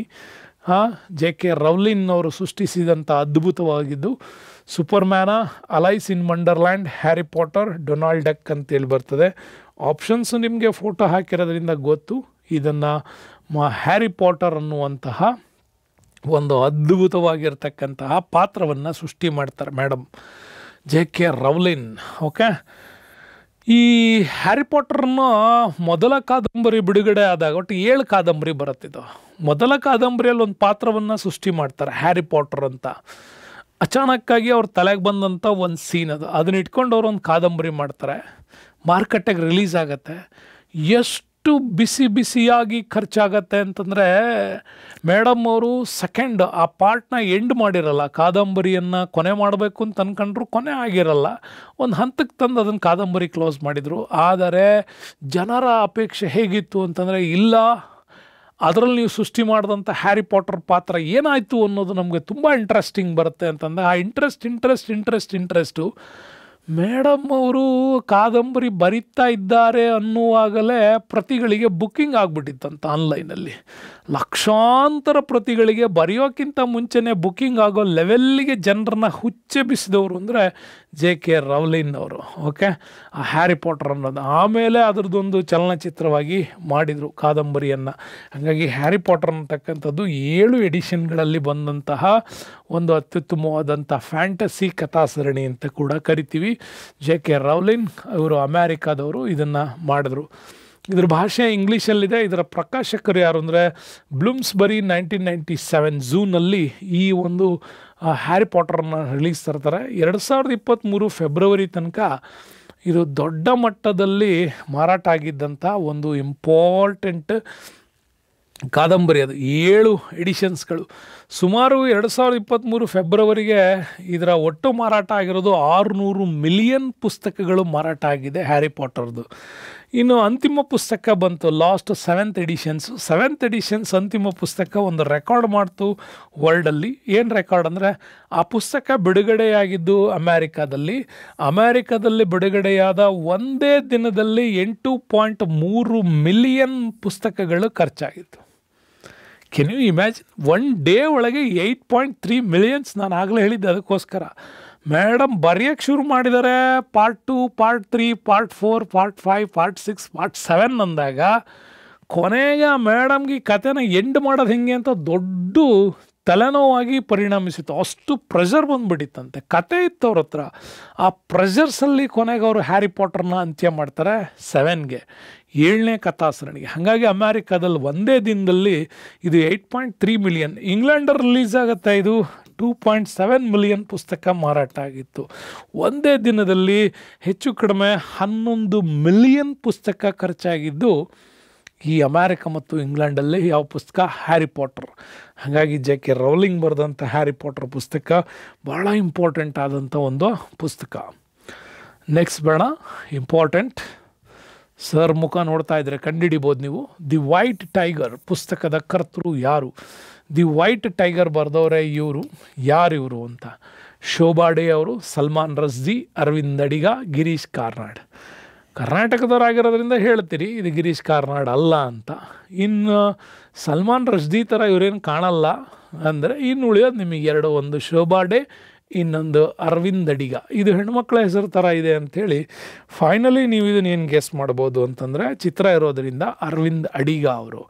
ಓಕೆ, ದ ವೈಟ್ ಟೈಗರ್ ಅನ್ನುವಂಥ ಪುಸ್ತಕವನ್ನು ಬರೆದವರು ಅರವಿಂದ್ ಅಡಿಗ ಅವರು. ಶೋಭಾ ಡೇ ಯಾರು ಇವರು ಅಂತಂದರೆ ಇವರು ಕೂಡ ಕಾದಂಬರಿಗಾರ್ತಿ, ಭಾಳ ಅದ್ಭುತವಾದ ಕಾದಂಬರಿಗಳನ್ನು ಬರೀತಾರೆ. ಅದರಲ್ಲಿ ಅವ್ರದ್ದು ಶ್ರೀಲಾಲ್ ಜಿ ಮತ್ತು ಲಾಕ್ಡೌನ್ ಲೈಸೆನ್ಸ್ ಅನ್ನುವಂಥ ಎರಡು ಕಾದಂಬರಿ ಇತ್ತೀಚೆಗೆ ಒಂದು ಸೆನ್ಸೇಷನ್ಸನ್ನು ಕ್ರಿಯೇಟ್ ಮಾಡಿತ್ತು. ಇನ್ನು ಸಲ್ಮಾನ್ ರಶ್ದಿ ಬಗ್ಗೆ ಹಿಂದಿನ ವಿಡಿಯೋಗಳಲ್ಲೇ ಹೇಳ್ಬಿಟ್ಟಿದ್ದೀನಿ. ವಿವಾದಾತ್ಮಕ ಕಾದಂಬರಿಗಳನ್ನು ಬರೆಯೋದ್ರಲ್ಲೂ ಹೇಳಿಕೆ ಕೊಡೋದ್ರಲ್ಲೂ ನಂಬರ್ ಒನ್ ಇವರು. ಇನ್ನು ಗಿರೀಶ್ ಕಾರ್ನಾಡ್ ಅವ್ರ ವಿಚಾರಕ್ಕೆ ಬಂದರೆ 1998 ಜ್ಞಾನಪೀಠ ಪ್ರಶಸ್ತಿ, ಅತ್ಯುತ್ತಮ ಕನ್ನಡಿಗ, ಬರಹಗಾರ, ವಿಮರ್ಶಕ. ಡಿಪಾರ್ಟ್ಮೆಂಟ್ ಹೇಳಬೇಕು ಇವರಿಗೆ, ಎಲ್ಲ ಡಿಪಾರ್ಟ್ಮೆಂಟಲ್ಲೂ ಇವರು ತಮ್ಮ ಕೆಲಸವನ್ನು ಮಾಡಿದ್ದಾರೆ. ಇನ್ನು ಅರವಿಂದ್ ಅಡಿಗ ಅವರು ಈ ವೈಟ್ ಟೈಗರ್ ಅನ್ನುವಂತಹ ಈ ಒಂದು ಕಾದಂಬರಿಯನ್ನು ಬರೀತಾರೆ. ಯಾಕೆ ಅದು ಆ ಕಾಲಕ್ಕೆ ಆ ಪ್ರಶ್ನೆ ತುಂಬ ಫೇಮಸ್ ಆಗಿತ್ತು ಅಂತಂದರೆ 2008ರಲ್ಲಿ ಪ್ರಕಟವಾಗುತ್ತೆ. 40ನೇ ಬೂಕರ್ ಅವಾರ್ಡನ್ನು ಕೂಡ ಆ 40th ಎಡಿಷನ್ಸಲ್ಲಿ ದಿ ವೈಟ್ ಟೈಗರ್ಗೆ ಈ ಒಂದು ಕೃತಿ ಬರಲಾಗಿತ್ತು. ಏನಾಗಿತ್ತು ಇದರಲ್ಲಿ ಅಂತಂದರೆ, ಒಬ್ಬ ಸಾಮಾನ್ಯ ವ್ಯಕ್ತಿ ದಿ ಬಲರಾಮ್ ಹಲ್ವಾಯಿ ಅಂತ, ಅವನ ಜೀವನ ಚರಿತ್ರೆಯನ್ನು ಹಿಡ್ಕೊಂಡ್ಬಿಟ್ಟು, ಅಂದರೆ ಅವನ ಒಂದು ಪಾತ್ರಗಳನ್ನು ಇಟ್ಕೊಂಡ್ಬಿಟ್ಟು ಆ ಮೋಟಿವೇಶನ್ಸ್ ಆಗಿದ್ದು ಬಲರಾಮ್ ಹಲ್ವಾಯಿ ಅಂತ. ಅವನ ಕಥೆ ಇದು. ಭಾಳ ಬಡತನದಲ್ಲಿ ಕಿತ್ತು ತಿನ್ನೋ ಬಡತನದಲ್ಲಿ ಹುಟ್ಟಿದವನು ಈ ಒಂದು ಅತ್ಯುತ್ತಮವಾಗಿರ್ತಕ್ಕಂಥ ಶ್ರೀಮಂತನಾಗೋ ಲೆವೆಲ್ಗೆ ಬೆಳಿತಾನೆ. ಹೇಗೆ ತನ್ನ ಅವಕಾಶಗಳನ್ನು ಬಳಸ್ಕೊಂಡ, ಹೇಗೆ ಬೆಳೆದ ಅನ್ನುವಂಥ ಅದ್ಭುತವಾದಂಥ ಬಲರಾಮ್ ಹಲ್ವಾಯಿ ಅವರ ಜೀವನ ಕುರಿತ ವಿಷಯಗಳನ್ನು ಬರೆದಂಥದ್ದು ದಿ ವೈಟ್ ಟೈಗರ್ನಲ್ಲಿ. ಇನ್ನು ಅವರ ಇತರ ಕೃತಿಗಳಿದೆ, ಲಾಸ್ಟ್ ಮ್ಯಾನ್ ಇನ್ ಟವರ್ ಅಂಥೇಳಿ, ಇದು ಅತ್ಯುತ್ತಮವಾದಂಥ ಕಾದಂಬರಿಯಾಗಿ ಇದನ್ನು ಕೂಡ ಓದಿದ್ದಾರೆ. 2011ರಲ್ಲಿ ಇದು ಪ್ರಕಟ ಆಗಿತ್ತು. 2016ರಲ್ಲಿ ಸೆಲೆಕ್ಷನ್ ಡೇ ಅನ್ನೋದು ಕೂಡ ಇತ್ತೀಚೆಗೆ ಪ್ರಕಟ ಆಗಿತ್ತು. ಇದು ಕೂಡ ಅತ್ಯುತ್ತಮವಾದ ಕಾದಂಬರಿ. ಇನ್ನು ಒಂದು ಸಾಕ್ಷ್ಯಚಿತ್ರವನ್ನು ಕೂಡ ಇವರು ಮಾಡಿದ್ದಾರೆ, ದಿ ಎಲಿಫೆಂಟು, ಲಾಸ್ಟ್ ಕ್ರಿಸ್ಮಸ್ ಇನ್ ಭಂಡಾರ ಅಂಥೇಳಿ. ಇದು ಒಂದು ಇಂಪಾರ್ಟೆಂಟ್ ಆಗಿರ್ತಕ್ಕಂಥ ಸಾಕ್ಷ್ಯಚಿತ್ರ. ಇವೆಲ್ಲದನ್ನು ಅರವಿಂದ್ ಅಡಿಗ ಅವ್ರ ವಿಚಾರದಲ್ಲಿ ನೀವು ಎಕ್ಸ್ಟ್ರಾ ಕಾನ್ಸೆಪ್ಟ್ ಆಗಿ ಇದನ್ನು ಓದ್ಕೊಳ್ಬೋದು. ನೆಕ್ಸ್ಟ್ ಬೇಡ. ಜಗತ್ತಿನಲ್ಲಿ ಅತಿ ಹೆಚ್ಚು ಮಾತನಾಡುವ ಭಾಷೆ ಯಾವುದು? ಇಂಗ್ಲೀಷು, ಮ್ಯಾನಡರಿನ್, ಚೈನೀಸ್, ಕ್ವಾಂಟನೋಸ್ ಮತ್ತು ಹಿಂದಿ ಅಂತ ತಗೊಂಡ್ರೆ ಅತಿ ಹೆಚ್ಚು ಜನರು ಮಾತಾಡೋದು ಅಂದಾಗ ಹೆಚ್ಚು ಜನರು ಮತ್ತು ವಲಸೆ ಹಾಗೂ ಪ್ರಪಂಚದ ಮಾರುಕಟ್ಟೆಯನ್ನು ಆಳ್ತಾ ಇರೋವಂಥ ದೇಶ ಚೈನೀಸ್. ಈ ಮ್ಯಾಂಡರಿನ್ ಚೈನೀಸೇ ಅಧಿಕೃತವಾಗಿ 1.3 ಬಿಲಿಯನ್ನಷ್ಟು ಜನರು ಈ ಚೈನೀಸನ್ನು ಮಾತಾಡ್ತಾರೆ. ವಿಶ್ವದಲ್ಲಿ ಅತಿ ಹೆಚ್ಚು ಮಾತಾಡೋರು ಇವರೇ. ಇಂಗ್ಲೀಷ್ ಮಾತಾಡ್ತಾರೆ, ಆದರೆ 100% ಆ ಲೆವೆಲಲ್ಲಿ ನಮಗೆ ಸಿಗೋದಿಲ್ಲ. ಇನ್ನು ಚೈನೀಸು, ನಂತರ ಇಂಗ್ಲೀಷು, ಅದರ ನಂತರ ಹಿಂದಿ, ಅದರ ನಂತರ ಸ್ಪ್ಯಾನಿಷ್. ಅಧಿಕೃತವಾಗಿ ಹೈಯೆಸ್ಟಾಗಿ ಮಾತಾಡ್ತಕ್ಕಂಥ ವರ್ಲ್ಡ್ನ 4 ರ್ಯಾಂಕಿಂಗ್ ಭಾಷೆಗಳು ಅಂತಂದರೆ ಇವೇನೆ: ಚೈನೀಸು, ಇಂಗ್ಲೀಷು, ಹಿಂದಿ, ಸ್ಪ್ಯಾನಿಷ್. ಕೆಲವು ವೆಬ್ಸೈಟ್ಗಳು ನಿಮಗೆ ಇಂಗ್ಲೀಷ್ ಕೊಟ್ಟಿರ್ತವೆ, ಕೆಲವು ಚೈನೀಸ್ ಕೊಟ್ಟಿರ್ತವೆ. ಆದರೆ ಅಧಿಕೃತವಾಗಿ ಹೈಯೆಸ್ಟ್ ಪಾಪ್ಯುಲೇಷನ್ಸು, ಹೈಯೆಸ್ಟ್ ಮಾರ್ಕೆಟಿಂಗನ್ನು ಮಾಡೋವಂಥ ದೇಶ ಚೈನೀಸ್. ಸೊ ಇದೇ ಅತ್ಯಧಿಕವಾಗಿ ಮಾತಾಡುತ್ತೆ ಅನ್ನೋದು ಕೂಡ ನಮಗೆ ನೆನ್ಪಿಟ್ಕೋಬೇಕು. Next question number 132. ಫೋಟೋ ನೋಡಿದ ತಕ್ಷಣ ಹೇಳಬಹುದು ನೀವು, ಸಾಲಾರ್ ಜಂಗ್ ಈ ಒಂದು ಅದ್ಭುತವಾಗಿರ್ತಕ್ಕಂತಹ ವಸ್ತು ಸಂಗ್ರಹಾಲಯ ಎಲ್ಲಿದೆ? ಚೆನ್ನೈನಲ್ಲಿದೆಯಾ, ಹೈದರಾಬಾದ್, ಕೋಲ್ಕತ್ತಾ, ಗ್ವಾಲಿಯರ್? 4 ಕಡೆ. ಜಂಗ್ ಅಂದ ತಕ್ಷಣ ಹೇಳಬಹುದು, ಓಕೆ, ನಿಜಾಮ್ ನವಾಬರ ಕಾಲದ್ದು ಅಂತ. ಹಾಗಾಗಿ ಇದನ್ನು ನೀವು ಗೆಸ್ ಮಾಡಿದ್ರೆ ಇಂಪಾರ್ಟೆಂಟ್ ಆಗಿದ್ದು ನಿಮ್ಗೆ ಸಿಗುತ್ತೆ. ಸಾಲಾರ್ ಜಂಗ್ ವಸ್ತು ಸಂಗ್ರಹಾಲಯ ಇರ್ತಕ್ಕಂಥದ್ದು ಹೈದರಾಬಾದ್ನಲ್ಲಿ. ಓಕೆ, ಹೈದರಾಬಾದ್ನಲ್ಲಿ ಇದನ್ನು ಮಾಡಲಾಗಿದೆ. ಏನಿದು ಸ್ಪೆಷಾಲಿಟಿ, ಯಾಕೆ ಇದ್ರ ಬಗ್ಗೆ ಮಾತಾಡ್ತೀವಿ ಅಂದರೆ, ಸಾಲಾರ್ ಜಂಗ್ ವಸ್ತು ಸಂಗ್ರಹಾಲಯ ಹೈದರಾಬಾದಲ್ಲಿದೆ. 1951ರಲ್ಲೇ ಮುಷಿ ನಡೆದ ತೀರದ ಮೇಲೆ ಇದನ್ನು ಸ್ಥಾಪನೆ ಮಾಡಲಾಗಿತ್ತು ಹೈದರಾಬಾದಲ್ಲಿ. ಜವಾಹರ್ಲಾಲ್ ನೆಹರು ಇದನ್ನು ಉದ್ಘಾಟನೆ ಮಾಡಿದರು. ಇದು 3ನೇ ಸಾಲಾರ್ ಜಂಗ್ ಅಂತೇಳಿ ಬರ್ತಾನೆ ಅಲ್ಲೊಬ್ಬ ರಾಜ. 1899ರಿಂದ 1949 ಮಧ್ಯೆ ಅವನ ಕಾಲಾವಧಿಯಲ್ಲಿ ಈ ಸಾಲಾರ್ ಜಂಗ್ ಇದ್ದ. ಇವನು ಆ ಕಾರಣಕ್ಕೆ ಇವನಿಗೊಂದು ಒಳ್ಳೆ ಹಾಬಿ ಇತ್ತು. ಆ ಕಾಲದಲ್ಲೇ ಪ್ರಪಂಚದ ಅನೇಕ ಕಲಾಕೃತಿಗಳನ್ನು ಇವನು ಸಂಗ್ರಹಿಸ್ತಾ ಇದ್ದ. 600 ನಾಣ್ಯಗಳಿದಾವಲ್ಲಿ. ವೈವಿಧ್ಯಮಯವಾಗಿರ್ತಕ್ಕಂಥ ದೇಶದ ವೈವಿಧ್ಯಮಯವಾಗಿರ್ತಕ್ಕಂಥ ಆರ್ಟ್ ಆ್ಯಂಡ್ ಆರ್ಕಿಟೆಕ್ಚರ್ ಹೇಳ್ತಕ್ಕಂತಹ ವಿವಿಧ ಕಾಲದ ಕ್ರಾನಾಲಜಿಕಲ್ ಆರ್ಡ್ರನ್ನು ತಿಳಿಸುವಂತಹ 600 ನಾಣ್ಯಗಳು ಈ ಸಲಾರ್ ಜಂಗಲ್ಲಿದೆ. ಅದನ್ನು ಕಲೆಕ್ಟ್ ಮಾಡಿದ್ದು 3ನೇ ಸಲಾರ್ ಜಂಗ್ ಅನ್ನುವಂಥ ದೊರೆ. ಭಾರತೀಯ ಕಲೆ, ಚಿಕಣಿ ಕಲೆ, ಮೊಘಲ್ ವರ್ಣಚಿತ್ರಗಳ ಸಂಪೂರ್ಣ ಪೋರ್ಟ್ರೇಟ್ಗಳು ಕೂಡ ಅಲ್ಲಿ ನಮಗೆ ಸಿಗತ್ತೆ. ಇನ್ನು ದಂತದ ಕುರ್ಚಿ ಒಂದು ಅಲ್ಲಿ ಸ್ಪೆಷಲ್ ಆಗಿದೆ. ದಂತದ ಕುರ್ಚಿ ಯಾರಿದು? ಟಿಪ್ಪು ಸುಲ್ತಾನ್ ಫ್ರಾನ್ಸ್ನ 16ನೇ ಲೂಯಿಗಾಗಿ ಮಾಡಿಸಿದಂಥ ಆನೆಯ ದಂತದಿಂದ ತಯಾರಿಸಿದಂಥ ಕುರ್ಚಿ. ಆ ಒಂದು ಕುರ್ಚಿಯ ಕಲೆಕ್ಷನ್ಸ್ ಕೂಡ ನಮ್ಗೆ ಎಲ್ಲಿ ಸಿಗತ್ತೆ ಅಂದರೆ ಸಲಾರ್ ಜಂಗಲ್ ಕೂಡ ಸಿಗತ್ತೆ. ಹೀಗೆ ಎಲ್ಲ ಚಿಕಣಿ ಕಲೆಗಳ, ರಜಪೂತ್ರ ಚಿಕಣಿ ಕಲೆಗಳ ಒಂದು ವಿಶೇಷವಾದಂಥ ಕಲೆಗಳು ಮತ್ತು ಭಾರತೀಯ ಕಲಾ ಸಂಸ್ಕೃತಿಯನ್ನು ಹೇಳ್ತಕ್ಕಂತಹ ಭಾರತದ ಹಲವು ರಾಜ್ಯಗಳ ಸಂಪ್ರದಾಯಗಳನ್ನು ಹೇಳುವಂತಹ ಮತ್ತು ಮೊಘಲ್ ವರ್ಣಚಿತ್ರಗಳನ್ನು ತೋರಿಸುವಂಥ ಪೋರ್ಟ್ರೇಟ್ಸ್ಗಳು ಕೂಡ ನಮಗಲ್ಲಿ ಸಿಗ್ತವೆ. ಇಷ್ಟೊಂದು ಅದ್ಭುತವಾಗಿತ್ತು ಇದು. ಆ ಒಂದು ಭಾರತ ಸ್ವತಂತ್ರ ಬಂದ ಮೇಲೆ ಇದನ್ನು ಹೈದರಾಬಾದಲ್ಲಿ ಜವಾಹರ್ಲಾಲ್ ನೆಹರು ಅವರು ಉದ್ಘಾಟನೆ ಮಾಡ್ತಾರೆ. ನೆಕ್ಸ್ಟ್ ಬರೋಣ, very interesting. Wings of fire, ಬೆಂಕಿಯ ರೆಕ್ಕೆಗಳು. ಇದು ಯಾರ ಆತ್ಮಕಥನ ಅಂತ ಫೋಟೋ ಹಾಕಿದ್ದೀನಿ, ಈಸಿಯಾಗಿ ಗೆಸ್ ಮಾಡ್ತೀರಿ. ರಾಜೀವ್ ಗಾಂಧಿ, ಅಟಲ್ ಬಿಹಾರಿ ವಾಜಪೇಯಿ, ಕಸ್ತೂರಿ ರಂಗನ್, APJ ಅಬ್ದುಲ್ ಕಲಾಂ. ಓಕೆ ಸ್ನೇಹಿತರೆ, ವೆರಿ ಇಂಪಾರ್ಟೆಂಟ್ ಕ್ವಶನ್ಸ್. ಬೆಂಕಿಯ ರೆಕ್ಕೆಗಳು ಇಂಗ್ಲೀಷಲ್ಲೇ ಕರೆಕ್ಟ್ ಅದು, ವಿಂಗ್ಸ್ ಆಫ್ ಫೈರ್. ಇದು ಯಾರ ಆತ್ಮಕಥನ ಅಂತ. ಇದು ಯಾರ ಆತ್ಮಕಥನ ಅಂದರೆ ನಿಮ್ಗೆ ಆಲ್ರೆಡಿ ಗೊತ್ತಿರುತ್ತೆ. ಇದು ಯಾರ ಆತ್ಮಕಥನ ಅಂತ ಹೇಳುವಾಗ ಅಬ್ದುಲ್ ಕಲಾಂ ಅವ್ರದ್ದಿದು. ಓಕೆ, ಅಬ್ದುಲ್ ಕಲಾಂ ಅವರ ಈ ಆತ್ಮಕಥೆಯನ್ನು ಅರುಣ್ ಶೌರಿ ಅವ್ರ ಜೊತೆಗೆ ಇಟ್ಕೊಂಡು ಬರೀತಾರೆ ಅವರು. ಹಾಗಾಗಿ ಇದು ಅರುಣ್ ಶೌರಿ ಅವ್ರನ್ನ ಇಟ್ಕೊಂಡು ಬರೆದಂಥ ಒಂದು ಆಟೋಬಯೋಗ್ರಫಿ. ಅದನ್ನು ಬರೆದವರು APJ ಅಬ್ದುಲ್ ಕಲಾಂ. ಯಾಕೆ ಅಂತಂದರೆ ಅರುಣ್ ಶೌರಿ ಅವರು ಉತ್ತಮವಾದಂತಹ ರೈಟಿಂಗ್ ಕೆಪಾಸಿಟಿಯನ್ನು ಹೊಂದಿರತಕ್ಕಂಥವ್ರು. ಕಲಾತ್ಮಕವಾಗಿ ಬರೆಯುವ ಶೈಲಿ ಅವ್ರಿಗೆ ಚೆನ್ನಾಗಿ ಗೊತ್ತಿತ್ತು. ಹಾಗಾಗಿ ಅಬ್ದುಲ್ ಕಲಾಂ ಅವ್ರಿಗೆ ಎಲ್ಲ ಭಾವನೆಗಳು ಗೊತ್ತು, ಆದರೆ ಅದನ್ನು ಹೆಂಗೆ ಬರೆಯೋದು ಅನ್ನುವಂಥ ಕಾನ್ಸೆಪ್ಟ್ಸ್ಗಳು ಚೆನ್ನಾಗಿ ಇರಲಿಲ್ಲ. ಸೊ ಆ ಕಾರಣಕ್ಕಾಗಿ ಅವರು ಅರುಣ್ ತಿವಾರಿ ಅವ್ರ ಜೊತೆಗೆ ಸೇರ್ಕೊಂಡ್ಬಿಟ್ಟು ಈ ಒಂದು ಆಟೋಬಯೋಗ್ರಫಿಯನ್ನು ಅವರು ಬರೀತಾರೆ. ಹಾಗಾಗಿ wings of fire very important ಆಗಿರ್ತಕ್ಕಂಥ ಒಂದು ಆಟೋಬಯೋಗ್ರಫಿ. ಇದ್ರ ಬಗ್ಗೆ ನಾವು ಮಾತಾಡಬೇಕು ಅಂತಂದರೆ ಇದೊಂದು ಬಹಳ ಮುಖ್ಯವಾಗಿರ್ತಕ್ಕಂಥ ಪುಸ್ತಕ. ಇದು 1999ರಲ್ಲಿ ಇದನ್ನು ಬರೀಲಾಗತ್ತೆ. ಬಟ್ ಈ ಸ್ಪೆಷಾಲಿಟಿ ಏನಂದರೆ ಭಾರತದ 14 ಭಾಷೆಗಳಿಗೆ ಇದನ್ನು ಅನುವಾದ ಮಾಡಲಾಗಿದೆ. ಅದರಲ್ಲೇ ವಿಶ್ವಮಟ್ಟದಲ್ಲಿ ಚೈನೀಸು, ಫ್ರೆಂಚ್, ಇಂಗ್ಲೀಷ್ಗೂ ಕೂಡ ಈ ಒಂದು ವಿಂಗ್ಸ್ ಆಫ್ ಫೈರ್ನ ಏನು ಮಾಡಲಾಗಿದೆ, ಅನುವಾದ ಮಾಡಲಾಗಿದೆ. ಅಂದರೆ ರಾಮೇಶ್ವರಂನ ಕಡಲ ತೀರದಲ್ಲಿ ಹುಟ್ಟಿದ ಒಬ್ಬ ಸಾಮಾನ್ಯ ಬಾಲಕ ತಾನು ಕಂಡ ಕನಸನ್ನು ಈಡೇರಿಸ್ಕೊಳ್ತಾನೆ. ಈ ದೇಶದ ರಾಷ್ಟ್ರಪತಿ ಆಗ್ತಾರೆ. ಭಾರತದಲ್ಲೇ ಮೊಟ್ಟ ಮೊದಲ ವಿಜ್ಞಾನಿಯೊಬ್ಬ ಈ ದೇಶವನ್ನು ಆಳುವ ರಾಷ್ಟ್ರಪತಿಯಾಗಿದ್ದಂಥ ವಿಚಾರಗಳು ನಮಗೆ ಅಬ್ದುಲ್ ಕಲಾಂ ಅವ್ರ ಜೀವನ ಚರಿತ್ರೆಯಿಂದ ನಮಗೆ ಸಿಗ್ತಾ ಹೋಗುತ್ತೆ. ಭಾಳ important. So next Abdul Kalam ಅವ್ರು ಬಂದಾಗ ಮಾತಾಡೋಣ. ಮುಂದಿನ ಪ್ರಶ್ನೆಗೆ ಹೋಗೋಣ. ಕ್ವಶನ್ ನಂಬರಲ್ಲಿ ಕೆಲವೊಂದಿಷ್ಟು ಆತ್ಮಚರಿತ್ರೆಗಳು ನಮಗೆ ಆವಾಗವಾಗ ಪುಸ್ತಕದಲ್ಲಿ ಕಾಣ್ತಾ ಇರ್ತಾರೆ ನೋಡಿ. ಭಗತ್ ಸಿಂಗ್ ಅವ್ರದ್ದು ಹೂ ಐ ಆಮ್ ಆ್ಯನ್ ಅಥಿಸ್ಟ್ ಅಂತ, ನಾನೇಕೆ ನಾಸ್ತಿಕ ಅನ್ನುವಂಥ ವಿಚಾರದಲ್ಲಿ 1931ನಲ್ಲಿ ಬರೀತಾರೆ ಭಗತ್ ಸಿಂಗ್ ಅವರು. ಅಂಬೇಡ್ಕರ್ ಅವ್ರದ್ದು ವೈಟಿಂಗ್ ಫಾರ್ ಎ ವಿಸಾ, ಇದು ಇಂಪಾರ್ಟೆಂಟು, ನೆನ್ಪಿಟ್ಕೊಳ್ಳಿ. ಅಂಬೇಡ್ಕರ್ ಅವ್ರದ್ದು 1935ಗೆ ಬರೀತಾರೆ ವೈಟಿಂಗ್ ಫಾರ್ ಎ ವೀಸಾ ಅಂತ. ಇನ್ನು ರಾಜೇಂದ್ರ ಪ್ರಸಾದ್ ಅವ್ರದ್ದು ಆತ್ಮಕಥಾ ಅನ್ನೋದು, ಇದು ಕೂಡ ಇಂಪಾರ್ಟೆಂಟು. ರವಿಶಂಕರ್ ಅವರು ಮ್ಯೂಸಿಕ್ಕಿಗೆ ಸಂಬಂಧಪಟ್ಟಂಗೆ ಕೂಡ ಬರೀತಾರೆ, ಮೈ ಮ್ಯೂಸಿಕ್ ಮೈ ಲೈಫ್ ಅಂಥೇಳಿ. LK ಅಡ್ವಾಣಿ ಅವ್ರದ್ದು ಮೈ ಕಂಟ್ರಿ ಮೈ ಲೈಫ್ ಅಂತ ಕೂಡ ಬರೀತಾರೆ. ಕಪಿಲ್ ದೇವರು ಸ್ಟ್ರೈಟ್ ಫ್ರಮ್ ದಿ ಹಾರ್ಟ್ ಅಂಥೇಳಿ. ಸಚಿನ್ ತೆಂಡೂಲ್ಕರ್ ಅವ್ರದ್ದು ಪ್ಲೇಯಿಂಗ್ ಇಟ್ ಮೈ ವೇ ಅಂತ, ಪ್ಲೇಯಿಂಗ್ ಇಟ್ ಮೈ ವೇ ಅನ್ನೋದನ್ನು ಸಚಿನ್ ತೆಂಡೂಲ್ಕರ್ ಅವರು ಬರೆದಿದ್ದಾರೆ. ಇವೆಲ್ಲ ಬಹಳ ಅತ್ಯುತ್ತಮವಾಗಿರ್ತಕ್ಕಂಥ ಆಟೋಬಯೋಗ್ರಫೀಸ್. ಆವಾಗವಾಗ ಎಕ್ಸಾಮ್ಸಲ್ಲಿ ನಮ್ಗವ ಕಾಡ್ತವೆ. ನೆಕ್ಸ್ಟ್ ಬೇಡ, 134ನೇ ಪ್ರಶ್ನೆ.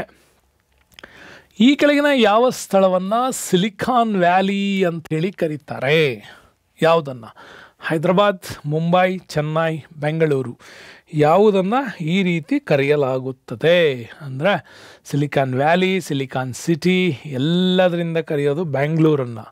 ನೆನ್ಪಿಟ್ಕೊಳ್ಳಿ, ಬೆಂಗಳೂರನ್ನು ನಮ್ಮಲ್ಲಿ ಸಿಲಿಕಾನ್ ಸಿಟಿ ಅಂತ ಕರೀತಾರೆ, ಸೈನ್ಸ್ ಸಿಟಿ ಅಂತ ಕರೀತಾರೆ, ಗಾರ್ಡನ್ ಸಿಟಿ ಅಂತ ಕರೀತಾರೆ, ಎಲೆಕ್ಟ್ರಾನಿಕ್ ಕ್ಯಾಪಿಟಲ್ ಅಂತಲೂ ಕೂಡ ಕರೀತಾರೆ ಬೆಂಗಳೂರನ್ನ. ಸಿಲಿಕಾನ್ ಸಿಟಿ, ಹಾಗೆಯೇ science city, garden city, electronic capitals ಅಂತಲೂ ಕೂಡ ಇದನ್ನು ಕರೀತಾರೆ.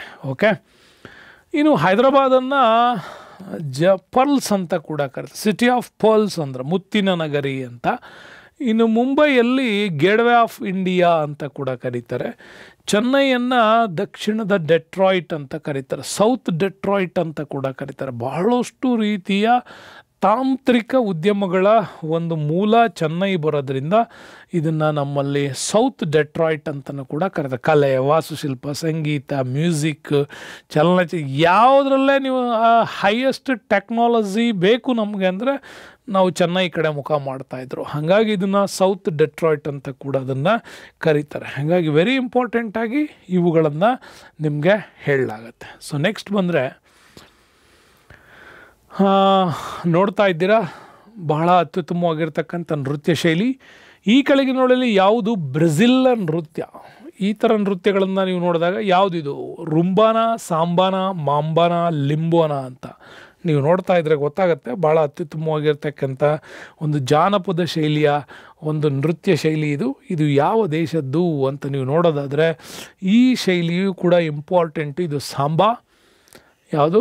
ಬ್ರೆಜಿಲ್ ದೇಶದ ಸಾಂಬಾ ನೃತ್ಯ ಇದು. ವೆರಿ ಇಂಪಾರ್ಟೆಂಟಾಗಿ ಅಲ್ಲಿನ ವರ್ಲ್ಡ್ ಲೆವೆಲಲ್ಲೇ ಫೋಕಸ್ ಮಾಡಿರ್ತಕ್ಕಂತಹ ನೃತ್ಯ ಇದು. ನೆಕ್ಸ್ಟ್ ಬರೋಣ. Question number 136.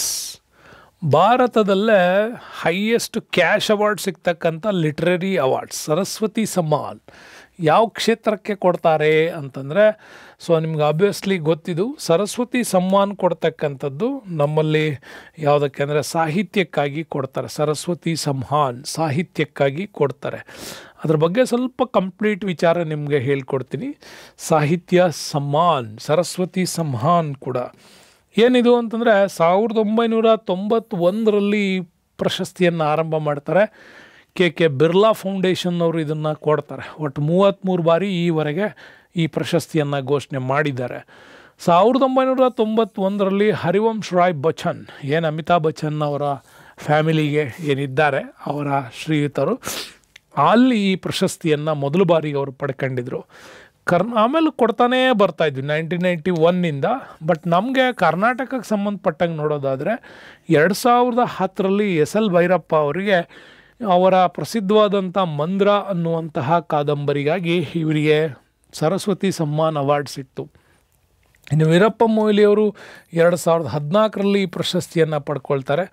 ರಾಮಾಯಣ ಮಹಾನ್ವೇಷಣಂ ಅನ್ನುವಂಥೇಳಿ ಅದು ಕೂಡ ಇವರಿಗೆ ಸಿಗತ್ತೆ. ಇನ್ನು 2023ರಲ್ಲಿ ಪ್ರಭಾ ವರ್ಮ ಇತ್ತೀಚೆಗೆ ಮಲಯಾಳಂ ಭಾಷೆಗೆ ರೌದ್ರ ಸಾತ್ವಿಕಂ ಅನ್ನುವಂಥ ಒಂದು ಕಾದಂಬರಿಗೆ ಈ ಬಿರ್ಲಾ ಫೌಂಡೇಶನ್ಸ್ನವರು ಕೊಟ್ಟಿದ್ದಾರೆ. 24 ಘೋಷಣೆ ಮಾಡಬೇಕಾಗಿತ್ತು, ಅದಿನ್ನೂ ಮಾಡಿದ್ದಾರೆ. ನಿಮಗಿನ್ನು ಈ ವಿಡಿಯೋ ರಿಲೀಸ್ ಆಗೋದ್ರೊಳಗೆ ಸಿಗ್ಬೋದು, ನೋಡ್ಕೊಳ್ಳಿ. ಇನ್ನು ಈ ಒಂದು ಪ್ರಶಸ್ತಿಯ ಮೊತ್ತ 15 ಲಕ್ಷ. ಓಕೆ, ಲಿಟ್ರರಿ ಅವಾರ್ಡಲ್ಲಿ ನಮ್ಮಲ್ಲಿ ಜ್ಞಾನಪೀಠ ತಕ್ಕೊಂಡ್ರೆ ಅತ್ಯಂತ ಶ್ರೇಷ್ಠ ಅಂತ ಕೂಡ ಕರಿತೀವಿ. ಜ್ಞಾನಪೀಠ ಕೇಂದ್ರ ಸರ್ಕಾರ ಕೊಡ್ತಕ್ಕಂಥದ್ದಿದು. ಓಕೆ, ಗೌರವದಲ್ಲಿ ಜ್ಞಾನಪೀಠ ತುಂಬ ದೊಡ್ಡದು. ಸರಸ್ವತಿ ಸಮ್ಮಾನ್ ದುಡ್ಡಲ್ಲಿ ತುಂಬ ದೊಡ್ಡದು. ಎರಡಕ್ಕೂ ಅದರದ್ದೇ ಆದ ಗೌರವಗಳಿದೆ. ಆದರೆ ಫೈನಾನ್ಸ್ ವಿಚಾರಕ್ಕೆ ಬಂದರೆ 15 ಲಕ್ಷ ಅಮೌಂಟ್ ಸಿಗತ್ತಿದು. ಭಾಳ ದೊಡ್ಡದಾಗಿರ್ತಕ್ಕಂಥ ಕೃತಿ ಆಗತ್ತೆ. ಓಕೆ, ಸೊ ನೆಕ್ಸ್ಟ್ ಬರೋಣ. ಪುರಿಯಲ್ಲಿ ನೀವು ನೋಡ್ತಾ ಇದ್ದೀರಾ ಈ ರಥಯಾತ್ರೆಯು, ಪುರಿಯಲ್ಲಿ ರಥಯಾತ್ರೆಗಳಿಗಿನ ಯಾವ ದೇಶದ ದೇವರ ದ್ಯೋತಕವಾಗಿ ಆಚರಿಸಲಾಗತ್ತೆ? ಶಿವ, ಹನುಮಾನ್, ಜಗನ್ನಾಥ, ಬ್ರಹ್ಮ. ಓಕೆ, ನಿಮ್ಮ ಪುರಿ ಅಂದ ತಕ್ಷಣ ಗೊತ್ತಾಗತ್ತದು. ಯಾಕೆಂದರೆ ಪುರಿ ಜಗನ್ನಾಥ ದೇವಾಲಯ ಅಂತಲೇ ಓದೋದು ನಾವು. ಪುರಿ ಇದು ಜಗನ್ನಾಥ ದೇವಾಲಯದ ಒಂದು ಬ್ಯೂಟಿಫುಲ್ ಆಗಿರ್ತಕ್ಕಂಥ ಸ್ಟ್ರಕ್ಚರ್ಸ್. ಓಕೆ, ಇದನ್ನು ಈ ದೇವಾಲಯದ ಬಗ್ಗೆ ನಾವು ಮಾತಾಡಬೇಕು ಅಂತಂದರೆ ಪುರಿ ಜಗನ್ನಾಥ ದೇವಾಲಯ ಇದು ವಿಷ್ಣು ದೇವಾಲಯ. ಓಕೆ, ಜಗನ್ನಾಥನ ರೂಪದಲ್ಲಿರುವಂಥ ಶ್ರೀ ವಿಷ್ಣುವನ್ನು ಆರಾಧನೆಗಾಗಿ ಇದನ್ನು ಕಟ್ಟಿಸಲಾಗಿದೆ.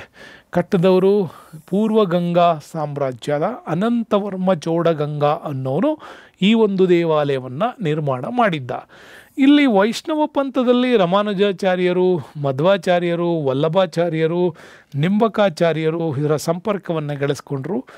ಆದರೆ ಬಹಳ ದಿನಗಳ ಕಾಲ ಇಲ್ಲಿ ನೆಲೆಸಿದವರು ತನ್ಯರು. ರಾಮಾನುಜಾಚಾರ್ಯರ ಅಪ್ಪಟ ಶಿಷ್ಯ ಉತ್ತರ ಭಾರತದಲ್ಲಿ ವಿಶಿಷ್ಟ ದ್ವೈತ ಸಿದ್ಧಾಂತವನ್ನು ಭಾಳ ದೊಡ್ಡ ಮಟ್ಟಕ್ಕೆ ಬೆಳೆಸ್ತವರು ಅಂತಂದರೆ ಚೈತನ್ಯರು, ರಾಮಾನುಜರ ಶಿಷ್ಯ. ಅವರು ಅತಿ ಹೆಚ್ಚು ಕಾಲ ನೆಲೆಸಿದ್ದೆ ಈ ಪುರಿ ಜಗನ್ನಾಥ ದೇವಾಲಯದಲ್ಲಿ. ಮತ್ತಿಲ್ಲಿ ಶಂಕರಾಚಾರ್ಯರು ಕೂಡ ಗೋವರ್ಧನ ಪೀಠವನ್ನು ಕೂಡ ಇದೇ ಜಗನ್ನಾಥ ದೇವಾಲಯದ ಸನ್ನಿಧಿಯಿಂದನೇ ಅವರು ರಚನೆ ಮಾಡ್ತಾರೆ. ಪುರಿಯ ಜಗನ್ನಾಥ ದೇವಾಲಯದಿಂದನೇ ಇವರು ಗೋವರ್ಧನ ಪೀಠವನ್ನು ಪುರಿಯಲ್ಲಿ ಕೂಡ ಸ್ಥಾಪನೆ ಮಾಡೋದು ಇದೇ ಉದ್ದೇಶಕ್ಕೆ. ಭಾರತದಲ್ಲಿ ನಡೀತಕ್ಕಂಥ ಅತಿ ದೊಡ್ಡ ಜಾತ್ರೆಯಲ್ಲಿ ಪುರಿ ಜಗನ್ನಾಥ ಜಾತ್ರೆ ತುಂಬ ದೊಡ್ಡದು. ನಮ್ಮಲ್ಲಿ ಹೆಚ್ಚು ಜನ ಸೇರೋದು ಅಂತಂದರೆ ನೀವು ನೋಡಿದರೆ ಪುಣ್ಯ ಸ್ಥಾನಕ್ಕಾಗಿ ಸೇರ್ತಾರೆ. ಅದು ಬಿಟ್ಟರೆ ಹೆಚ್ಚು ಜಾತ್ರೆ ರೂಪದಲ್ಲಿ ಆಚರಣೆ ಮಾಡೋದು ಅಂತಂದರೆ ಅದು ಪುರಿ ಜಗನ್ನಾಥ ದೇವಾಲಯನ ಜಾತ್ರೆ. ಭಾರತದಲ್ಲೇ ಅತ್ಯಂತ ದೊಡ್ಡ ಜಾತ್ರೆ ಅಂತೀವಿ. ಕರ್ನಾಟಕದಲ್ಲಿ ಕೊಟ್ಟೂರು ಜಾತ್ರೆಯನ್ನು ಹಿಂಗೆ ಹೇಳ್ತೀವೋ ಹಂಗದಲ್ಲಿ ಇದು ಹಿಂದೂಗಳ ಚಾರ್ಧಾಮ್ ಅಂತ ಕೂಡ ಕರಿತೀವಿ. ವಿಷ್ಣುವಿನ 4 ಕ್ಷೇತ್ರಗಳು, ಆ ಚಾರ್ಧಾಮ್ಗಳಲ್ಲಿ ಇದು ಒಂದು. ಪೂರ್ವಕ್ಕೆ ಬಂದರೆ ಜಗನ್ನಾಥ ದೇವಾಲಯ, ನಿಮಗೆ ಪೂರ್ವ, ಪಶ್ಚಿಮ, ಉತ್ತರ, ದಕ್ಷಿಣದ ಕಲ್ಪನೆಗಳನ್ನ ಇಟ್ಕೊಂಡ್ರೆ ನೋಡ್ಬೋದು. ಪೂರ್ವಕ್ಕೆ ಬಂದರೆ ಒಡಿಶಾದಲ್ಲಿ ಜಗನ್ನಾಥ ದೇವಾಲಯ, ಪಶ್ಚಿಮದಲ್ಲಿ ಗುಜರಾತ್ನ ದ್ವಾರಕ, ಉತ್ತರದಲ್ಲಿ ಬಂತು ಅಂದರೆ ನಿಮಗೆ ಇಂಪಾರ್ಟೆಂಟ್ ಬದ್ರಿನಾಥ ಸಿಗತ್ತೆ ಬದರಿಯಲ್ಲಿ. ಇನ್ನು ದಕ್ಷಿಣದ ಕಂಚಿಯಲ್ಲಿ ಬಂದರೆ ರಾಮೇಶ್ವರಂ ಬಂದರೆ ಅಲ್ಲಿ ರಾಮೇಶ್ವರಂ ಕೂಡ ನಿಮಗದು ಸಿಗತ್ತೆ. ಇವು ಹಿಂದೂಗಳ ಪ್ರಮುಖ ಚಾರ್ಧಾಮ್ ಅಂತ ಕೂಡ ಕರಿತೀವಿ. ವಿಷ್ಣುವಿನ ಚಾರ್ಧಾಮ್ಗಳಲ್ಲಿ ಇದು ಒಂದು. ಹಿಮಾಲಯದ 4 ಛೋಟಾ ಚಾರ್ಧಾಮ್ ಯಾವುದು ಅಂತ ಬಂದರೆ ನಿಮಗೆ ಅದರಲ್ಲಿ ಹಿಮಾಲಯದಲ್ಲಿ ಬರೋದು ಬದ್ರಿನಾಥ್, ಕೇದಾರ್ನಾಥ್, ಗಂಗೋತ್ರಿ, ಯಮುನೋತ್ರಿ ಇವುಗಳನ್ನು ಕೂಡ ಕರೀತಾರೆ. ಪ್ರತಿ ವರ್ಷ ಪುರಿ ಜಗನ್ನಾಥ ದೇವಾಲಯ ಭಾರತದ ಅತಿ ದೊಡ್ಡ ರಥೋತ್ಸವ. ಇದು ಜೂನ್ ಅಥವಾ ಜುಲೈ ಆಷಾಢ ಮಾಸದಲ್ಲಿ ಈ ಒಂದು ದೊಡ್ಡ ಮಟ್ಟದ ಜಾತ್ರೆ ಕೂಡ ಇಲ್ಲಿ ನಡೆಯುತ್ತೆ. ಬಟ್ ಇದು ಕೂಡ ಇಂಪಾರ್ಟೆಂಟು. ನಿಮಗೆ ನಮ್ಮಲ್ಲಿ ನಾಗರ ಶೈಲಿಯಲ್ಲಿ ರಚನೆ ಮಾಡಿದಂಥ ಭಾಳ ಅದ್ಭುತವಾದಂಥ ದೇವಾಲಯ ಇದು ಪುರಿ ಜಗನ್ನಾಥ ದೇವಾಲಯ.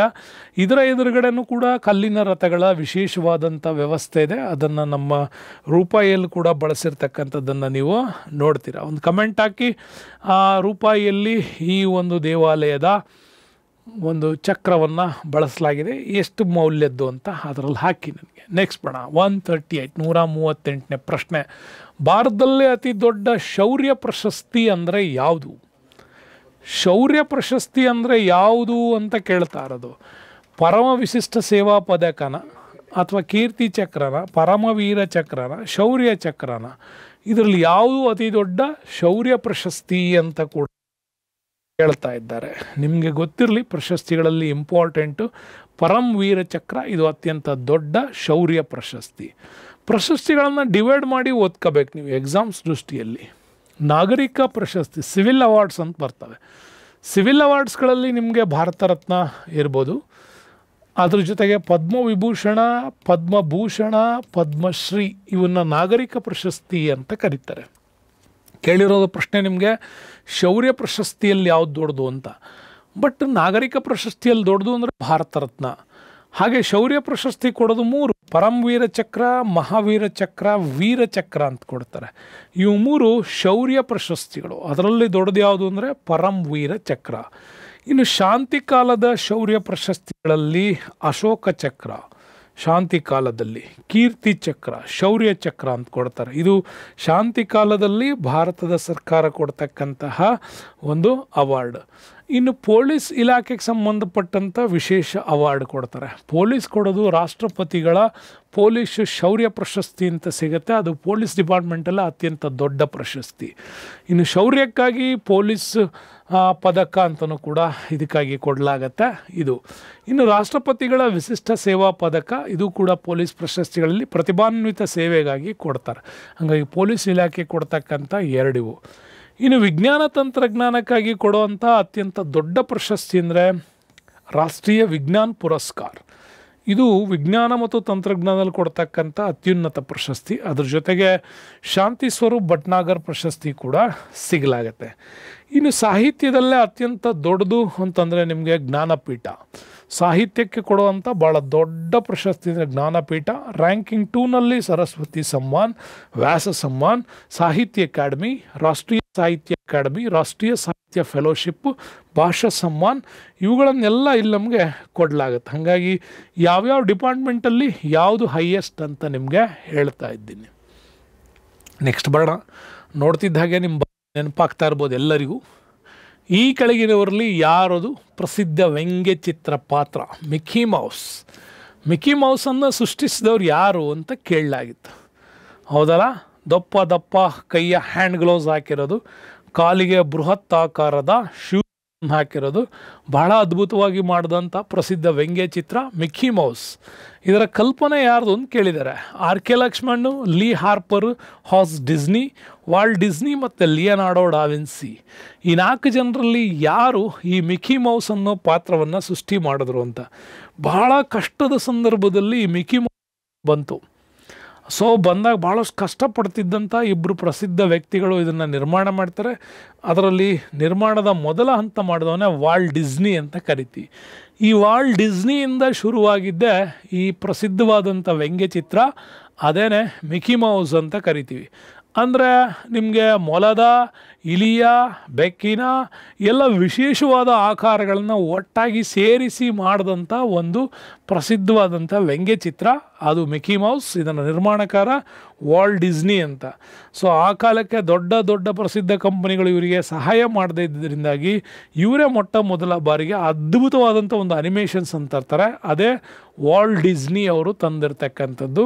ಹಾಗಾಗಿ ಮಿಕ್ಕಿ ಮೌಸ್ನ ಸೃಷ್ಟಿಕರ್ತ 1928 ಅದು ವಾಲ್ಟ್ ಡಿಸ್ನಿ ಅವರು. ಅವರಿಗೆ ಕೆಲಸ ಮಾಡಿದವರು ಆವತ್ತಿನ ಕಾಲಕ್ಕೆ ವಾಲ್ಟ್ ಡಿಸ್ನಿ, ಉಬ್ಬು ಐವರ್ಕ್ ಮತ್ತು ಫ್ರೆಡ್ ಮೂಲ್ ಅಂತ ಬರ್ತಾರೆ. ಇವ್ರು 3 ಜನ ಸೇರ್ಕೊಂಡ್ಬಿಟ್ಟು ಈ ಮಿಕ್ಕಿ ಮೌಸನ್ನು ಸೃಷ್ಟಿ ಮಾಡ್ತಾರೆ. ಇನ್ನು ಆರ್.ಕೆ. ಲಕ್ಷ್ಮಣ್ ಕೂಡ ನಮಗೆ ವೆರಿ ಇಂಪಾರ್ಟೆಂಟು. ನೋಡಿ, ಆರ್.ಕೆ. ಲಕ್ಷ್ಮಣ್ ಅವರು ದಿ ಟೈಮ್ಸ್ ಆಫ್ ಇಂಡಿಯಾದಲ್ಲಿ ಆ ಕಾಲಕ್ಕೆ ಬರೀತಿದ್ದಂತಹ ಅದ್ಭುತ ವ್ಯಂಗ್ಯ ಚಿತ್ರಕಾರ. ದಿ ಕಾಮನ್ ಮ್ಯಾನ್ ಅನ್ನೋ ವಿಷಯದಲ್ಲಿ, ಯು ಸೆಡ್ ಇಟ್ ಅನ್ನೋ ವಿಷಯದಲ್ಲಿ ಇವರು ವ್ಯಂಗ್ಯ ಚಿತ್ರಣವನ್ನು ಬರಿತಾಯಿದ್ರು. ಪ್ರಜಾವಾಣಿಯಲ್ಲಿ ಪಿ ಮಹಮ್ಮದ್ ಅವರು ಬರೀತಾರೆ ನೋಡಿ, ಚಿನುಕುರುಳಿ ಅನ್ನೋ ಕಾನ್ಸೆಪ್ಟಲ್ಲಿ. ಹಾಗೆ ಪೇಪರ್ಗೆ ಆರ್.ಕೆ. ಲಕ್ಷ್ಮಣ್ ಅವರು ದಿ ಟೈಮ್ಸ್ ಆಫ್ ಇಂಡಿಯಾಗೆ ಬರೀತಾಯಿದ್ರು. The common man, you said it ಅನ್ನುವಂಥ ವ್ಯಂಗ್ಯ ಚಿತ್ರದ ಹೆಸರಿನಲ್ಲಿ ಬರೀತಾಯಿದ್ರು. ಲೀ ಹಾರ್ಪರ್ ಕೂಡ ಅಷ್ಟೇ, ಇವರು ಶ್ರೇಷ್ಠ ಅಮೇರಿಕಾದ ಕಾದಂಬರಿಕಾರ. To kill a mockingbird ಅಂತೇಳಿ. To kill a mockingbird ಅಂತಕ್ಕಂಥದ್ದು 1961 ಬರುತ್ತೆ.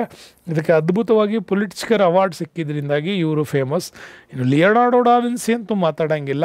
ಇವರು ಪುನರುಜ್ಜೀವನ ಕಾಲದಲ್ಲಿ ಯುರೋಪಲ್ಲಿ ಮೊನಾಲಿಸಾ ಚಿತ್ರವನ್ನು ಬರೆದಂಥ ಶ್ರೇಷ್ಠ ಚಿತ್ರಕಾರ. ಓಕೆ, ಹಾಗಾಗಿ ಡಿಸ್ನಿ ವರ್ಲ್ಡ್ಸ್ ನೆನ್ಪಿಟ್ಕೊಳ್ಳಿ.